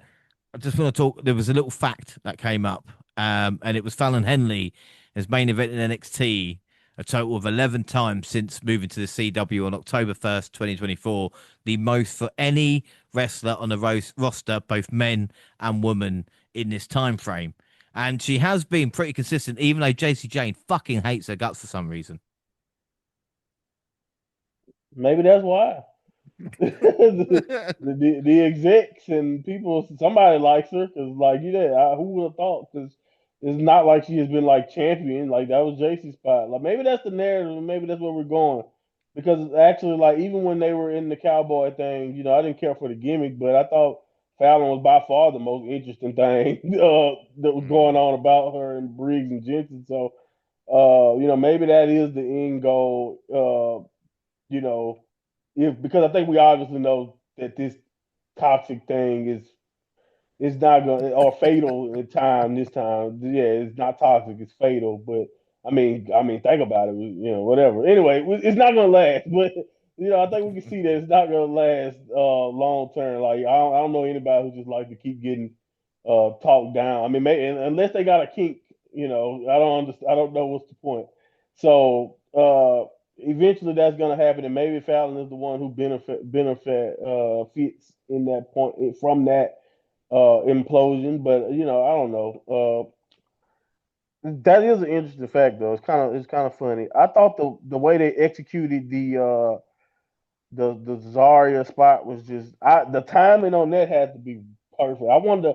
I really now this is the only time, one of the only times I've ever wondered how many times they probably rehearsed it to get that right because it was so well done. And if that was like one of the first times that they tried to do that, I was like, wow, because like the way they did that, the timing of like them pushing. I think it was Benson. I'm about to ruin the name. I think it was Paxley who was about to get it, but they like the timing of shoving her out the way and it ended up being Zara in the spot just perfect. Like it's just executed perfect. So that was definitely a great moment. I thought the match was solid though, and I don't mind the Cullen kind of doing their thing and getting the spot here. It is what it is, but I don't know, man. I don't know when it's gonna happen, but Zara's gonna take Sol Ruka's head off, and people are gonna bring up stuff like this. Like how many times did you accidentally? That's probably why me and you are right, or that Sol Ruka would be the one to do it. They're like, oh, I dropped you on your head like 3, 4 times. You never did nothing. You weak, and blah blah blah blah Yeah. blah. And because like at this Um, point, Zarya, what's it gonna take? Like it gotta be. They're not letting them say they're in love, but it gotta be a love story at this point because damn, there is Like something Fatal definitely Influence going on, hasn't yeah. haven't even been together that long, right? Like Fatal Influence have not even been together as long as them. They argue a lot more for a lot less. So Well, yeah, the show returned for the final break with Jane still ranting on the mic about how she's the greatest NXT champion of all time. And of Stephanie course. Vaquer came out and reminded Jane she was a double champion. Tiffany Stratton and Ray Ripley joined Stephanie. So this was clearly a setup for a six-woman tag match at Homecoming. The show ended with Babyface's driving Fatal Influence out of the ring. But I don't know about you, but Vaquer seemed fine to me. You know, I don't know. It's fine. I mean, Fine. it was rumored that she was dealing with something, but as it is with somebody like Stephanie, you could never tell. I mean, Mm. she's like, I don't know. But what I will say is, and this is just me being petty, uh, I didn't like these three people being here. I wanted Tiffany gone, and I just no, if it's Tiffany, it's just like, I'll be honest, man. Your NXT run was the most memorable out of the three. I mean, it may be memorable because I know I watched it all, but I mean, damn, we couldn't get an Oscar or Kyrie Sane, or I mean, I know it probably Mm. wouldn't make sense, but I'm just saying we got different eras being represented with DIY and some of the other inclusion. I just thought Rhea and Stephanie and Tiffany being together was fine, but it was just like, all right, well, two of these girls were literally just here a few months ago, like just last year. So like, Oh. I don't know. That was like my only little nitpick there. I thought we could have went back a little further for NXT as far as the women goes, but it is what it is. Yeah, I mean the NXT Women's division has produced a few stars, hasn't it? So it's not like we're short. But Right. when Stratton did arrive, I think Booker said he's going to pop his dick out. So again, I don't know if it's an American That was expression. hilarious, by the way. No, he said Nick. He said Nick. Okay, Oh, right, Nick. It was Nick. But I right. get it. I get it. I understand why everybody said I just thought I'm gonna pop my dick out, like you're not the only one who thought that. yeah. That is not an expression, by the way, at all. Right, good, good. Impact That September that is a 11th. that is a charge. That is an offense, indecent Yeah, you can't do exposure. that, can you? That, Yeah. that is what I that know, is. I know your president is, but you still can't do that. I'm pretty sure. Yeah, unfortunately, Yeah. we don't. Yeah, he kind of the only one that can do whatever he wants. Impact Sort of September. dictator ish. Moving on from Dix. Impact September 11th. Trick attacked Mike Santana, and that was it. Oh god, they really are trying. September 12th, Worlds collide, and I'm starting to think W hate us with the amount of content. You know, They do. did did we really need this so soon after Triple Mania? Do you know what I mean? Like, did we Yeah, really need this? Did we? Did we WWE? I don't think we did. no. We won't give it a full review. We What just that run force through. feeding this? That's awful. It's Like, eat awful. it, eat it now, eat it. Eat this Hamburger So, Octagon Junior, Laredo Kid, and Sagrada versus Del Toro, Wild, Dorado, and Mini Abisno. It was the first match of the night. Sagrada was the star of the show, and the Falcon Arrow he hit on Wild was crazy. You know, I mean, I love mini wrestling. Don't get me wrong about that. And an interesting side note as well, Monty. Demus is being celebrated in Mexico for opening the Forbidden Door because he was on Ring of Honor Club wrestling as Demus on Thursday, and on Friday he was part of the Worlds Collide wrestling as Mini Abismo. So that's a little bit of history there, isn't it? You know, I think we're just desperate to have these two companies working with each other they're in working. some God way, damn shape, or it! form. It's But the okay, minis yeah, bringing the world yeah, together. You know. yeah. Thanks a lot, Minnie. uh, the new Natalia defeated Fabi Apache. Mania in Saudi was met with boos. That was hilarious. Yay. Triple A tag champs Pagano and Psycho Clown defeated Kofi and Waller. The White Six showed up and attacked them. I mean, that was at least something, I suppose. And again, it's just WWE going, we're going to win those fucking Triple A tag titles as well. We're going to take every championship from every company. That's what we're going to do. Maybe You know it's true. they're just fast tracking us just melding them all into one belt. Let's just get it out the way now. Yeah, Too many unless belts. they're setting up a tag run for Pagano and Psycho Clown on SmackDown, which I just don't know how they could, oh, okay, here's the Wyatts and here's some Psycho Clowns. Lola Vice and Mr. Iguana defeated Balor and Perez, and somehow the demon puppet made an appearance from under the ring. Without Balor, Perez, or Rodriguez being the one to control it, Balor acted like it was alive, and it was, and he told it to get back under the ring. The Yeska managed to calm down the Dominica with a sickening suicide dive, and this is what it should be, Monty. Just give me, small people wrestling and puppets. That's all I'm interested in, It was great.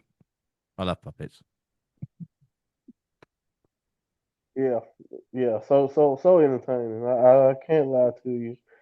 I was also just over the moon with this one. I I think was. I loved it more than anybody else. The AAA Latin American Championship, defended by Dr. Wagner against JD McDonough, Dragon Lee, and Ethan Page. And the main event of Worlds Collide featured El Vikingo defending the AAA Mega Championship against the WWE Intercontinental Champion Dirty Dom. Dom hit him with a loaded mouthful, got one more frog splash to get the pin and the win. So Dominic Mysterio is the new AAA Mega Champion, making him a double champ. And Rey Mysterio was a man of his word and put the title around Dom's waist, albeit with some hesitancy.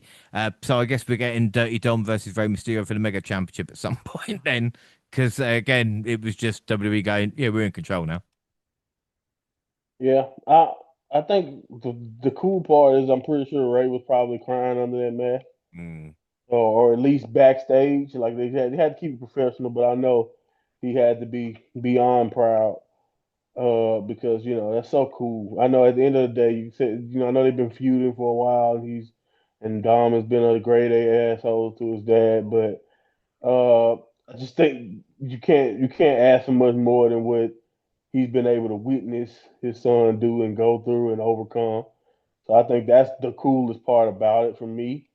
But what I will also say is that WWE, it's kind of cool to kind of see WWE, even though I do think you're 100% right. It's just like, yeah, just got to remind you guys who territory this is. This is also too them kind of being bullied, because I don't know if we get this if the fans are not if the Mexican fans are not begging for Alberto back just to get Vikingo away from the championship. Like, I don't know what to say, man, about that. It's like it's so weird. I think Vikingo is very entertaining, and like, I'm not gonna act like I understand the dynamics or the politics behind why things are the way they are in AAA, or why fans feel the way they feel about them. But yeah, I thought this was cool for Dom. Really, really cool. I do think he's worked hard. The internet really wanted this to happen. I was kind of indifferent because I don't really think it really matters as much, to be honest. But it's still a cool visual, and I do think he's worked hard to get that moment. But yeah, anything to stop people from asking for Alberto to get his job back. So I guess at the end of the day, am I really mad about it? No. No, small mercies, I suppose. And Graves tried his best for Conan and JBL, but it was a long show and it was good overall. But that is not enough nowadays. Good is not enough. There is so much Yeah. to watch. Finally, September 16th, NXT Homecoming, and we are back at Full Sail with an epic opening video. I mean, Neville and Sasha Banks have to be featured. I think the Undisputed Era deserved more. I understand why they can't do a few things, but fuck me, sometimes it's just like, come on, is it going to hurt?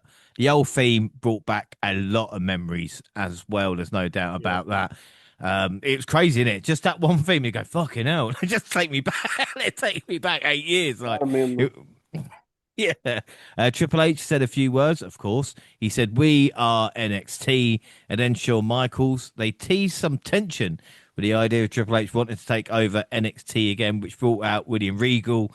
And he said the only way to settle this was War Games before Charlotte and Alexa made their way out for the first match of the night. They said the women were the backbone of NXT. Mentioned a few of them, told Sean and Hunter to suck it. But it wouldn't be a W event if Triple H wasn't there to bask in his glory. Do you know what I mean? He is Oh a yeah, new remember Keith guys, I Lee. started it. Yeah. Yeah, remember guys, it was me. Remember, I had a ponytail back then. So yeah, it was me, guys. My era. You remember that? Yeah. No, Triple H. I'm gonna be honest with you too. The way you doing the main roster, you can stay away. You can stay away, bro. You Yeah. can stay away. NXT is confusing enough as he. I don't, Mm. I don't need your bookie down here right now. You stick to what you're doing.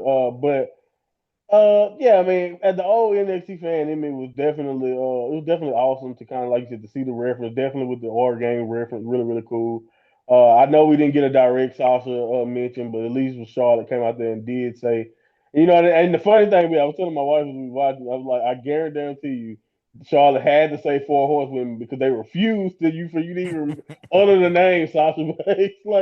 Like you just like everybody else is there, so the only reason why she would have to just I'm just saying for his women, so we can give her a nod without giving her the nod. But yeah, I mean, I don't know. I'm like you. I don't understand why we act like the Pac era or now Neville didn't have it. Neville and I'm glad you brought that up. Like so we act like the only people we can talk about from that era is Sami Zayn. And like, yeah, they flashed a little Bo Dallas on there, but it's like that's a whole era of great talents, the Cesaros and just again. Then they love showing Seth Rollins and Big E, but there's plenty of other people who don't get any mention or Mm. any much of any focus. So it really, as somebody who watched a lot of that stuff and like was there from day one, and you being there too from back in the day, is really really interesting. Just like you said, who they decide not to focus on, and for whatever reason why they wouldn't want to. But yeah, man, I mean, like you said, the undisputed era. There's so many greats, but the segment itself was fine. I didn't I don't like I said I didn't really care for like Triple H even needing to really be there. Like we all know like Sean and William could have did that segment alone, and it would have made even more thematical sense because they really were like the two main authority figures. Maybe even throw Ava in a spot instead of having Triple H there because I just don't really know if we needed it, but I'm sure somebody got to like enjoyed it, even if it is only Triple H himself.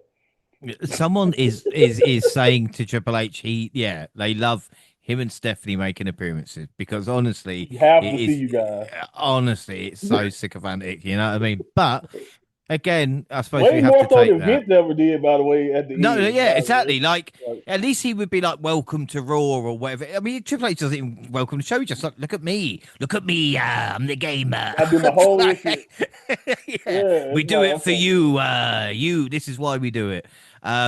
And what he said at WrestlePalooza, we'll get onto that, like I said, in a couple of weeks' time. But fuck me, Mhm. that guy is just somewhere else. Anyway, first match was Charlotte Flair and Alexa Bliss versus Izzy Dame and Tatum Paxi for the Women's Tag Team Championship. And let's not forget, Alexa Bliss managed Murphy and Cutler in NXT. That's Yeah. how long Alexa goes Yeah. back. Yeah. Tatum did manage to say hello to Lyra, which I thought was really nice. And Bliss and Flair got the win with a goddess hit Sister Abigail on Paxley. Dame looked furious that she lost for her team. And Shayna Baszler made an appearance backstage talking to Zaruka, saying, just fix it before it's too late. Again, thoughts on the opening matchup, but I felt the pain for Baszler because she's lost a lot. You know? Yeah, but I did like how she has lost a lot, but I did love seeing her there because it did kind of. I think the reason why we feel that way is because we know how far, how important she really should be when it comes to especially women in NXT and her run. Like that's an entire. She's like an entire era to herself in a sense. And so like she was so dominant, so good, and I think that's kind of like where you look at it, where it's like, man, like she kind of deserved a way better career when you think about how dominant and how great she was in NXT. And I thought the match itself was solid enough. I did love the. I didn't even think about it when they booked it, but when I saw them together, I'm like, wow, this match makes a lot of sense. Izzy's tall, athletic. Charlotte comparisons, I guess. Of course, blonde, and then yay, shorter, athletic, weird girls with dolls. Yeah. You know what I'm saying? I didn't even think about that they were, kind of matching them up in that fashion in the week before when I was thinking about who won the match. So, kudos to them to kind of being cheeky like that. But unfortunately, I don't think Tatum is long for the color.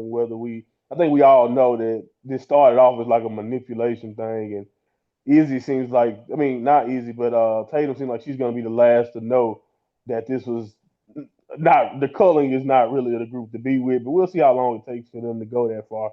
I think we all know that they probably don't really fit, but this was solid overall. Yeah. To be fair, though, no teams fit in NXT, do they? Do you know what I mean? Like Fair, Hank and fair enough. Tank. are probably the only two that actually like it. We're not even Yeah, sure Dark State like each other. They're just doing yeah. it for a reason, aren't they? But That's a great point. we do know two teams that did, do a lot for each other and actually loved each other. Up next was DIY versus Trick Williams and Carmelo Hayes. Watching Melo's entrance in NXT is great, and of course Rebel Heart. With Johnny Gargano, it's silly to say it's a dream match, but man, it is all coming flooding back.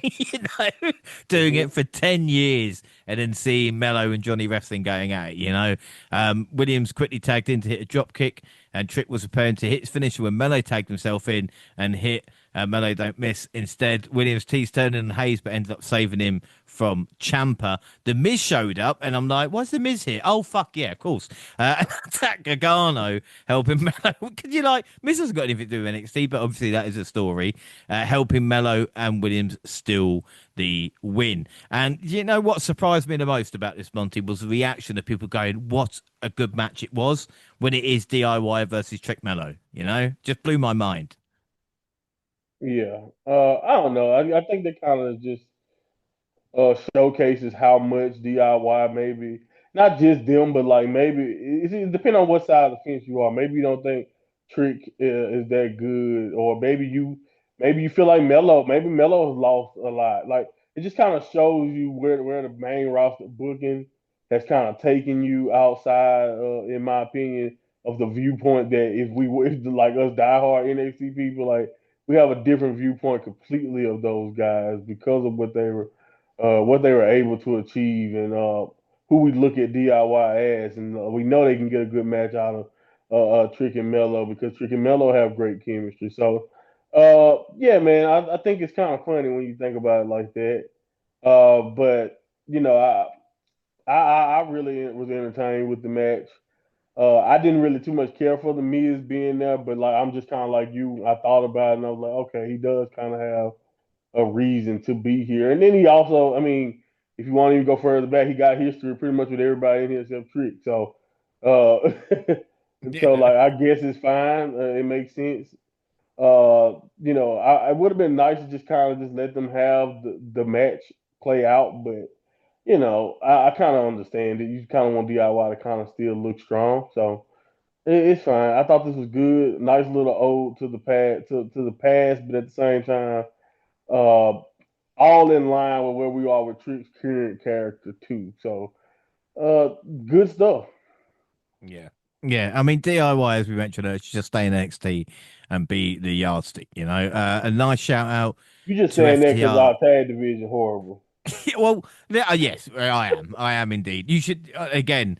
I'll be doing the universe mode on 2K, and my tag. I've just brought back Pretty Deadly. I brought back everybody. Do you know what I mean? I was like, look, I'm not fucking around with this shit. But a nice shout out to FTR with the Shat Machine, and a lot of TNA talent were actually tweeting during this whole Yeah. event. So this was quite interesting what was going on. I've actually got the link here if it will work. So again, the tweets were mainly from NXT talent not being happy. And again, we were wondering kind of what this was attaining. Cassie Lee was like sick to death for NXT running roughshod over a TNA like there's no consequences. Mike Santana said, to keep it real with everyone, I'm pretty sick and tired of NXT has control over TNA and what they can do bullshit. Cedric Alexander also tweeted out, Mustafa Ali said NXT celebrates its past but disrespects TNA's future. Steve Macklin and Moose, and it was very, very synchronized as well, Monty, which makes me think, I don't know if we call it phase two of the TNA NXT partnership, but I feel something is going to happen coming up I'm soon, if hoping. you know what I mean. I'm hoping something happens. I hope it's going exactly where it feels like everyone kind of feels that it's going, and I hope we get a good payoff. I will say, I will caution. Everybody's using that I word. I don't even want to say that because last time I got hyped about something that was supposed to be an invasion. It ended up being Dark that State. is yeah, yeah, yeah. So yeah, I'm not Yeah. saying nothing. We just gonna hope that everything we hoping actually comes into Uh, fruition, and we just gonna kind of leave it like that. And I noticed that the timing was like, peculiar with a lot of those posts. But also at the same time, I did chuckle at them talking about them being tired of NXT running roughshod or celebrating, but not yet. Alexander's post really made me laugh. Like, oh yeah, they celebrate their past, but don't care about Impact future. I mean, just WWE. What the hell they care about anything? Come on, Sid, think about it. You know this, but anyway. I'm noticing, but I'm not getting hype about nothing. I'm not. Hell, I can go even further back. Even the WWE WCW invasion was Hmm. overhyped. So I'm not hyping anything. We're Yeah, gonna that's sit the here and we're gonna hope it's fun. well. This is the thing. They can't do it right anyway. You know, you either get like the NWO way of too much one side, or like you said, you get the invasion of not enough the other side, or Something's Nexus gonna and go wrong either Dark. way, It's right? gonna be fucking. You know, TNA will come in and the guy trip on the ropes or something. I don't know. Who knows? We'll see what happens.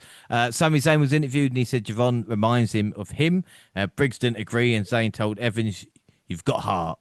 Which again is crazy to think Zayn is like a proper vet now. Do you know what I mean? Like he is the guy saying to everybody, Old as "You can hell. do it." Oh my word! They Even showing the clips of him with his haircut, and I'm like, wow, that's Sammy, handsome yeah, lad.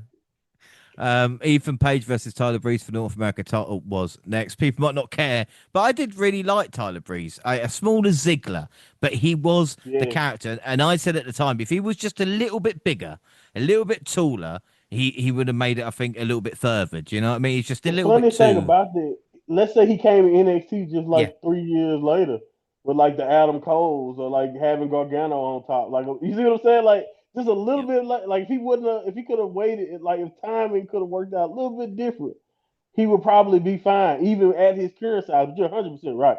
If he was just taller, like oh my god, he superstar written all over him. Because I agree, he had that. It felt like he was way more dedicated to the fashion model role than maybe a John Morrison slash was. But like you said, he had the selling, had the move set like the Ziggler style. He had a lot of great, but he also had a technical ground to him too. So like I was always a big fan of Breeze, and I always just thought that, like you said, I'm with you. I 100% agree about the size thing, but that's just feels like timing to me, man, because it's just like you know he was so talented and had so much potential, but at that time, you're 100% right. Where it's like, yeah, he wasn't really ever gonna make it at the way at his size in that era with Vince booking and all that. Yeah, it wasn't gonna yeah. work. And again, people probably don't remember the Jushin Thunder Liger match. Probably more remember like the Fashion Police and Classic. stuff like that, which doesn't really help him as well. But Which someone again, who is, made that work though. yeah, yeah, Made the he stuff with did, honestly did, Fandango he work. did. Yep. Someone who's building their own NXT legacy is, of course, all ego. Breeze put up a good fight, but Page ended up hitting a twisted grin whilst the opponent was hanging from the top ropes to get the win. And again, Ethan Page just does it again. You know, we talk about seemingly every update now, Monty, about how good Page is, but it doesn't matter if it's young, old, whatever. You give him it, and he's gonna give you gold, basically. You know, or maybe not gold, but do you know what I mean? It's not unsatisfactory. If they call him up and actually give him adequate television time and just don't ruin it and let him do his thing as a bad guy, I mean, can you honestly cannot convince me that he wouldn't be.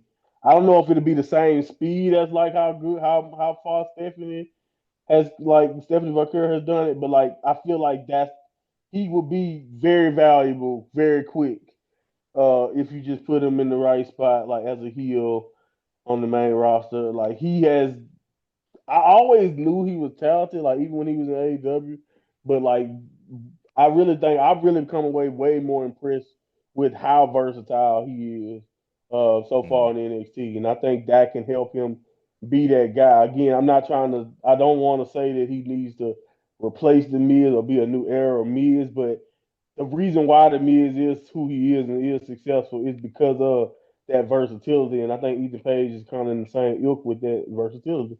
Yeah. Then again, the heels are sorely missing. You know, we talk about the great babyface at the moment in time, but there was nothing wrong with a kind of shit-eating heel, you know, with Ethan Page. Yeah, I've got nothing wrong with that. Dr. Wagner, the Latin American champion, was ringside. I mean, why not? WWE hold all the gold in AAA. You know, fuck it. Why not? Damon Priest has some encouraging words with Tavian Heights. He let him know it would be Heights versus Page at No Mercy. the Grayson Waller effect with Obafemi and Ricky Saints. Waller did the usual routine of stirring the pot and trying to create controversy. Femi said he doesn't think Saints is special and has been underwhelming since arriving in NXT. Preach. Saints said Femi has been pampered since being recruited right out of college and is nothing without the NXT title. All right. Williams came out and said the title still belongs to him. Waller suggested a title versus title match between the two for next week and the winner defending against Saints at No Mercy. And they all agreed. And it was like, what the fuck was that? Like, isn't that the biggest match we have? Just given on a thrown away fucking episode of NXT. And again, Ricky Saints saying Obafemi's nothing without the NXT title. Has he watched NXT? Like, there was a couple of things here I just didn't like, but I got the overall thing. I really believe they couldn't come up with something for him to say that made sense against over because if that's all you got. Yeah, I was very underwhelmed, and I think the problem, my biggest problem is this supposed to be Ricky's strong suit, and I just don't know how much. Like, are they just not allowing him to take off the gloves in that? You know what I mean? It's like because I felt like he was able to go so much harder on the mic and have be more of himself in promos, and I think that's part of that underwhelming. Like you allow Obafemi to basically say what the entire internet has basically said about Ricky, but you can't allow Ricky to kind of just go harder and say And again, I do kind of understand maybe the pamper part that was decent, but it's like you said, he's nothing without the championship. Well, he's also he won a championship like 3 matches into his career. It has like it's not his fault that he beat everybody. Like what are you like? All right, so you got nothing to say basically. So yeah, again, that kind of made him look kind of rough. Again, to not really a fault of his own, but I can't say it's not his fault because I don't know if that's the best he could come up with or that's the best they came up with. So it's tough, man. It's real tough. And again, I don't know. As far as the title versus title match goes, I'm thinking we getting the DQ thing, and like because I'm with you, it's like doing the biggest type of match you can do this early. Like, Are we serious? Like, it isn't. Like this is the biggest match you have in the men, and then like it's not like the men's division is deep. You know what I'm saying? It's not like we Mm. got a lot of cards to play here. So like, why are we doing this right now, and why are we doing this so early? So I don't know how I feel about it. This segment, like you said, was very hit or miss, and I don't know. I don't want to say it's Ricky because again I know what Ricky is capable of, and this just seems like it's so far from what Ricky is capable of or what he's shown us. Like you can even attest to what you know about him from AEW that this is just far away from what we know Ricky can do. So I don't have an explanation for why everything they have him doing just feels so not him. Mm. Maybe But it's then because again, he's still as a babyface, but I don't know. I don't know. yeah. I liked him more as a babyface in AW. So I don't know. I don't know.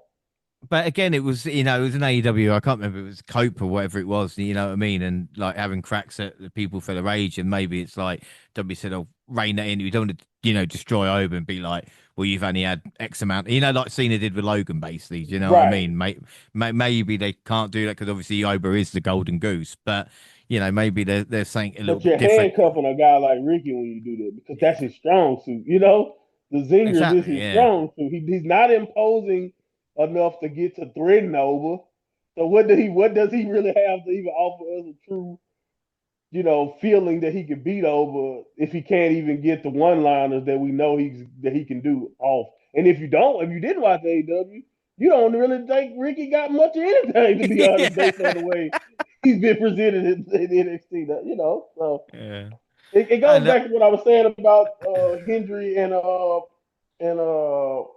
Monster too. It's like, are we doing this, or like you said, maybe even with Blake in a sense, like this crazy side of Blake, we're gonna try to make her do something similar to what she did to Tony, but under the NXT banner to make sure we got it for us for the NXT fans. mm, Like it's the same thing going on with Ricky, to where we gotta break him down completely just to make him build something different for us. I don't know, but if that is the case, I don't like it. no, no, and again, it dates back a long, long time as well. For most talent. when they come from rival promotions, whether we like it or not. Not everybody is a Cody Rhodes, just gets that kind of Right. instant trajectory. That's the thing. And I did like Grayson Waller trying to, maybe pitch himself for the new NXT general manager by making these matches. Because it's like, oh, Grayson, You all need right, something Grayson, to yeah, do.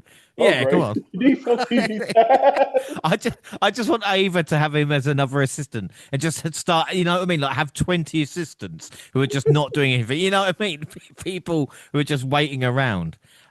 Speaking of people, Bobby Roode, yes, the glorious one made an appearance. I hope the no reaction was a joke. I'm just hoping they did They that. had to be ribbing him, man. I know he's a Yeah. producer, and they muted the volume. They had to do him like that Yeah. because that, if not, that's just horrible. Because That was they produced him to crickets. react to the pop and everything. I mean, he did his glorious chant, and then he said his name, and Joe Hendry appeared, and the Bobster shook Joe Hendry's hand. Lexus King was in the ring. He said the black and gold era was overrated. All right, mate. He wants a lights out match Coming with from you. Miles. Yeah, yeah. No, I enjoy your blindfold match with Miles at the moment. That's the era, isn't it? But he wants a lights out match with Miles. The lights then went out, and Finn Balor returned to NXT. Miles arrived to take out King with Balor hitting the coup de grace. But again, it was so weird seeing some of the juxtaposition of like a heel Balor comes back to NXT and he's just the man. Do you know what I mean? Mm-hmm. like, Man, he was so good with that music and the interest, and like you could tell, like not only could you tell he was enjoying that version of himself being back, but it's like I saw immediately online people crying and just begging for like maybe another run of that version of him back, and and it's one of those things like you either become the coolest thing ever or like something very memorable as a heel, or you get stripped of everything that makes you cool because they want to make you a heel. And so yeah, it's just like even though I do love Finn as a heel. I think obviously he's not necessarily just as Judgment Day, but like even in NXT his heel run was really really great. So I don't get me wrong. I just think that it's something different about the leather jacket posing with the entrance. And of course, I thought so too when they brought the even some of like Charlotte's old NXT music back. I like, damn man, we was in a great place with the with the old music because Finn feels like such a superstar with the old music compared to what he is now, which is not so special. So yeah, man, do you know? Do you know what? Even it's you just mentioned it, I different. realised he came out to the old music, and that's how into it I was. I was like, yeah, he doesn't actually have that anymore, does he? Right, Like, yeah, he doesn't even use that fucking hell. music. That's my point. Like they stripped all of that.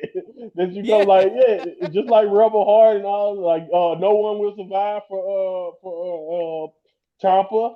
Like, yeah, Uh, all of that stuff that made them so unique and cool during their runs got changed and got flipped, and it's just I don't see how you can watch the way they look and way they're presented on NXT and want to do anything different because, like you said, he just felt like a superstar again that fast. So it's crazy. yeah, it really is. Backstage, the Dark State were interrupted by Montez Ford. He says they have targets on their back. And Bianca Belair was shown in the crowd, and Tiffany Stratton wasn't cleared, so Lyra took her spot. Why no EO Sky? I love Lyra, but like you said, fuck me. It was only like Yeah, a hop and a skip since she was in here. come on, man. That's my biggest key. Like I said, to Oscar earlier, the EO is great, but yeah, it's like we had. Could you not reflect three different eras of NXT? In my opinion, with your picks, because like that would have been nice too. Like I know a chunk of the women may be gone or maybe doing other things now or whatever, but we could have definitely reflected this way better. I know Bailey was going through her transition, but even Bailey, maybe a return of the blow up doll things or whatever would have been cool just Mm. for a night, and that also could have played into the jumping from each character that she's going through on the main roster too. She could have did that. Either way it goes, I would have loved to see, like I said, a different era reflected because, like you said, this if you just watch everybody represented there, you could have just been watching NXT the last 5 years and you've seen all of them on NXT. Yeah, it was weird, but we got Fatal Influence versus Ray Ripley, Roxanne Perez, and Lyra Valkyria. Fatal Women slapped their opponents as they were making an entrance to get an early advantage. Once they had Stephanie alone, they triple teamed her and almost won moments after the bell rang. But with a little help from Lola Vice, Ripley was able to get the win for a team with the Sure. Riptide. Um, I mean, what were your thoughts on this, Monty? It was good. I mean, I didn't mind it. I thought it was a nice showcase. It was what it was. Again, I was kind of like, you kind of hope for a little bit more, but I thought for what I was expecting, it was decent, and it kind of showcased a little bit of at least a taste of what we come to become used to when it comes to NXT's women's division. But again, I'm not gonna try to go too. I don't want to be too dramatic or too hung up on like what we could have gotten if we really wanted to celebrate. Because I do think at the end of the day, this still was a pretty good tribute show overall when we think about what we got. But yeah, man, I mean, I feel like I'd just be nitpicking if I went into what probably would have been funner for me as a long time fan. But I thought they did okay. Yeah.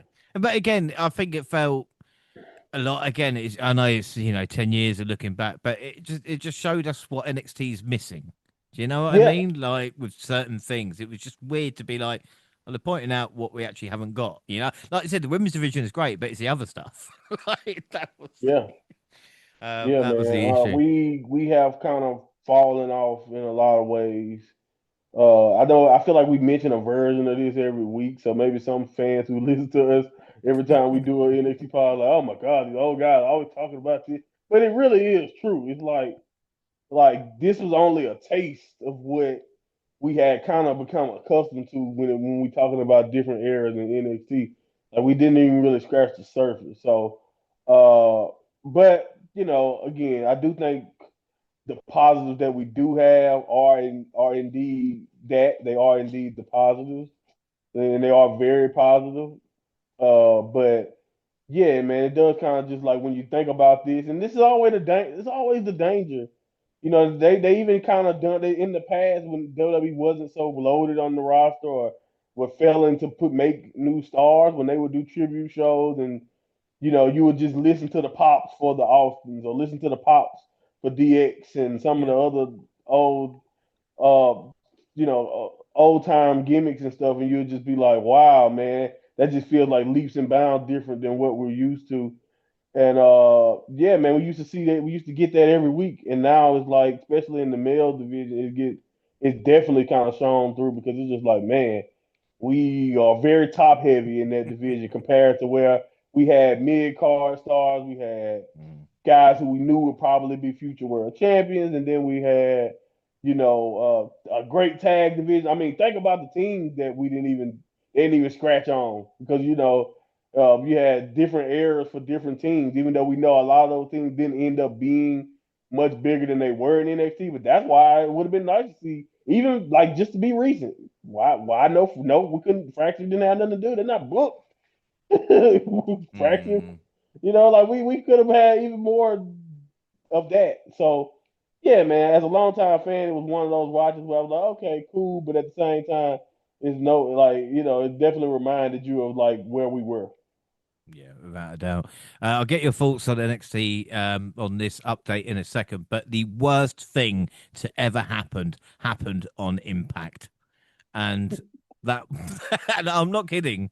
It is the worst thing to ever happen because Mike Santana was in the ring and got attacked by Ridge fucking Holland.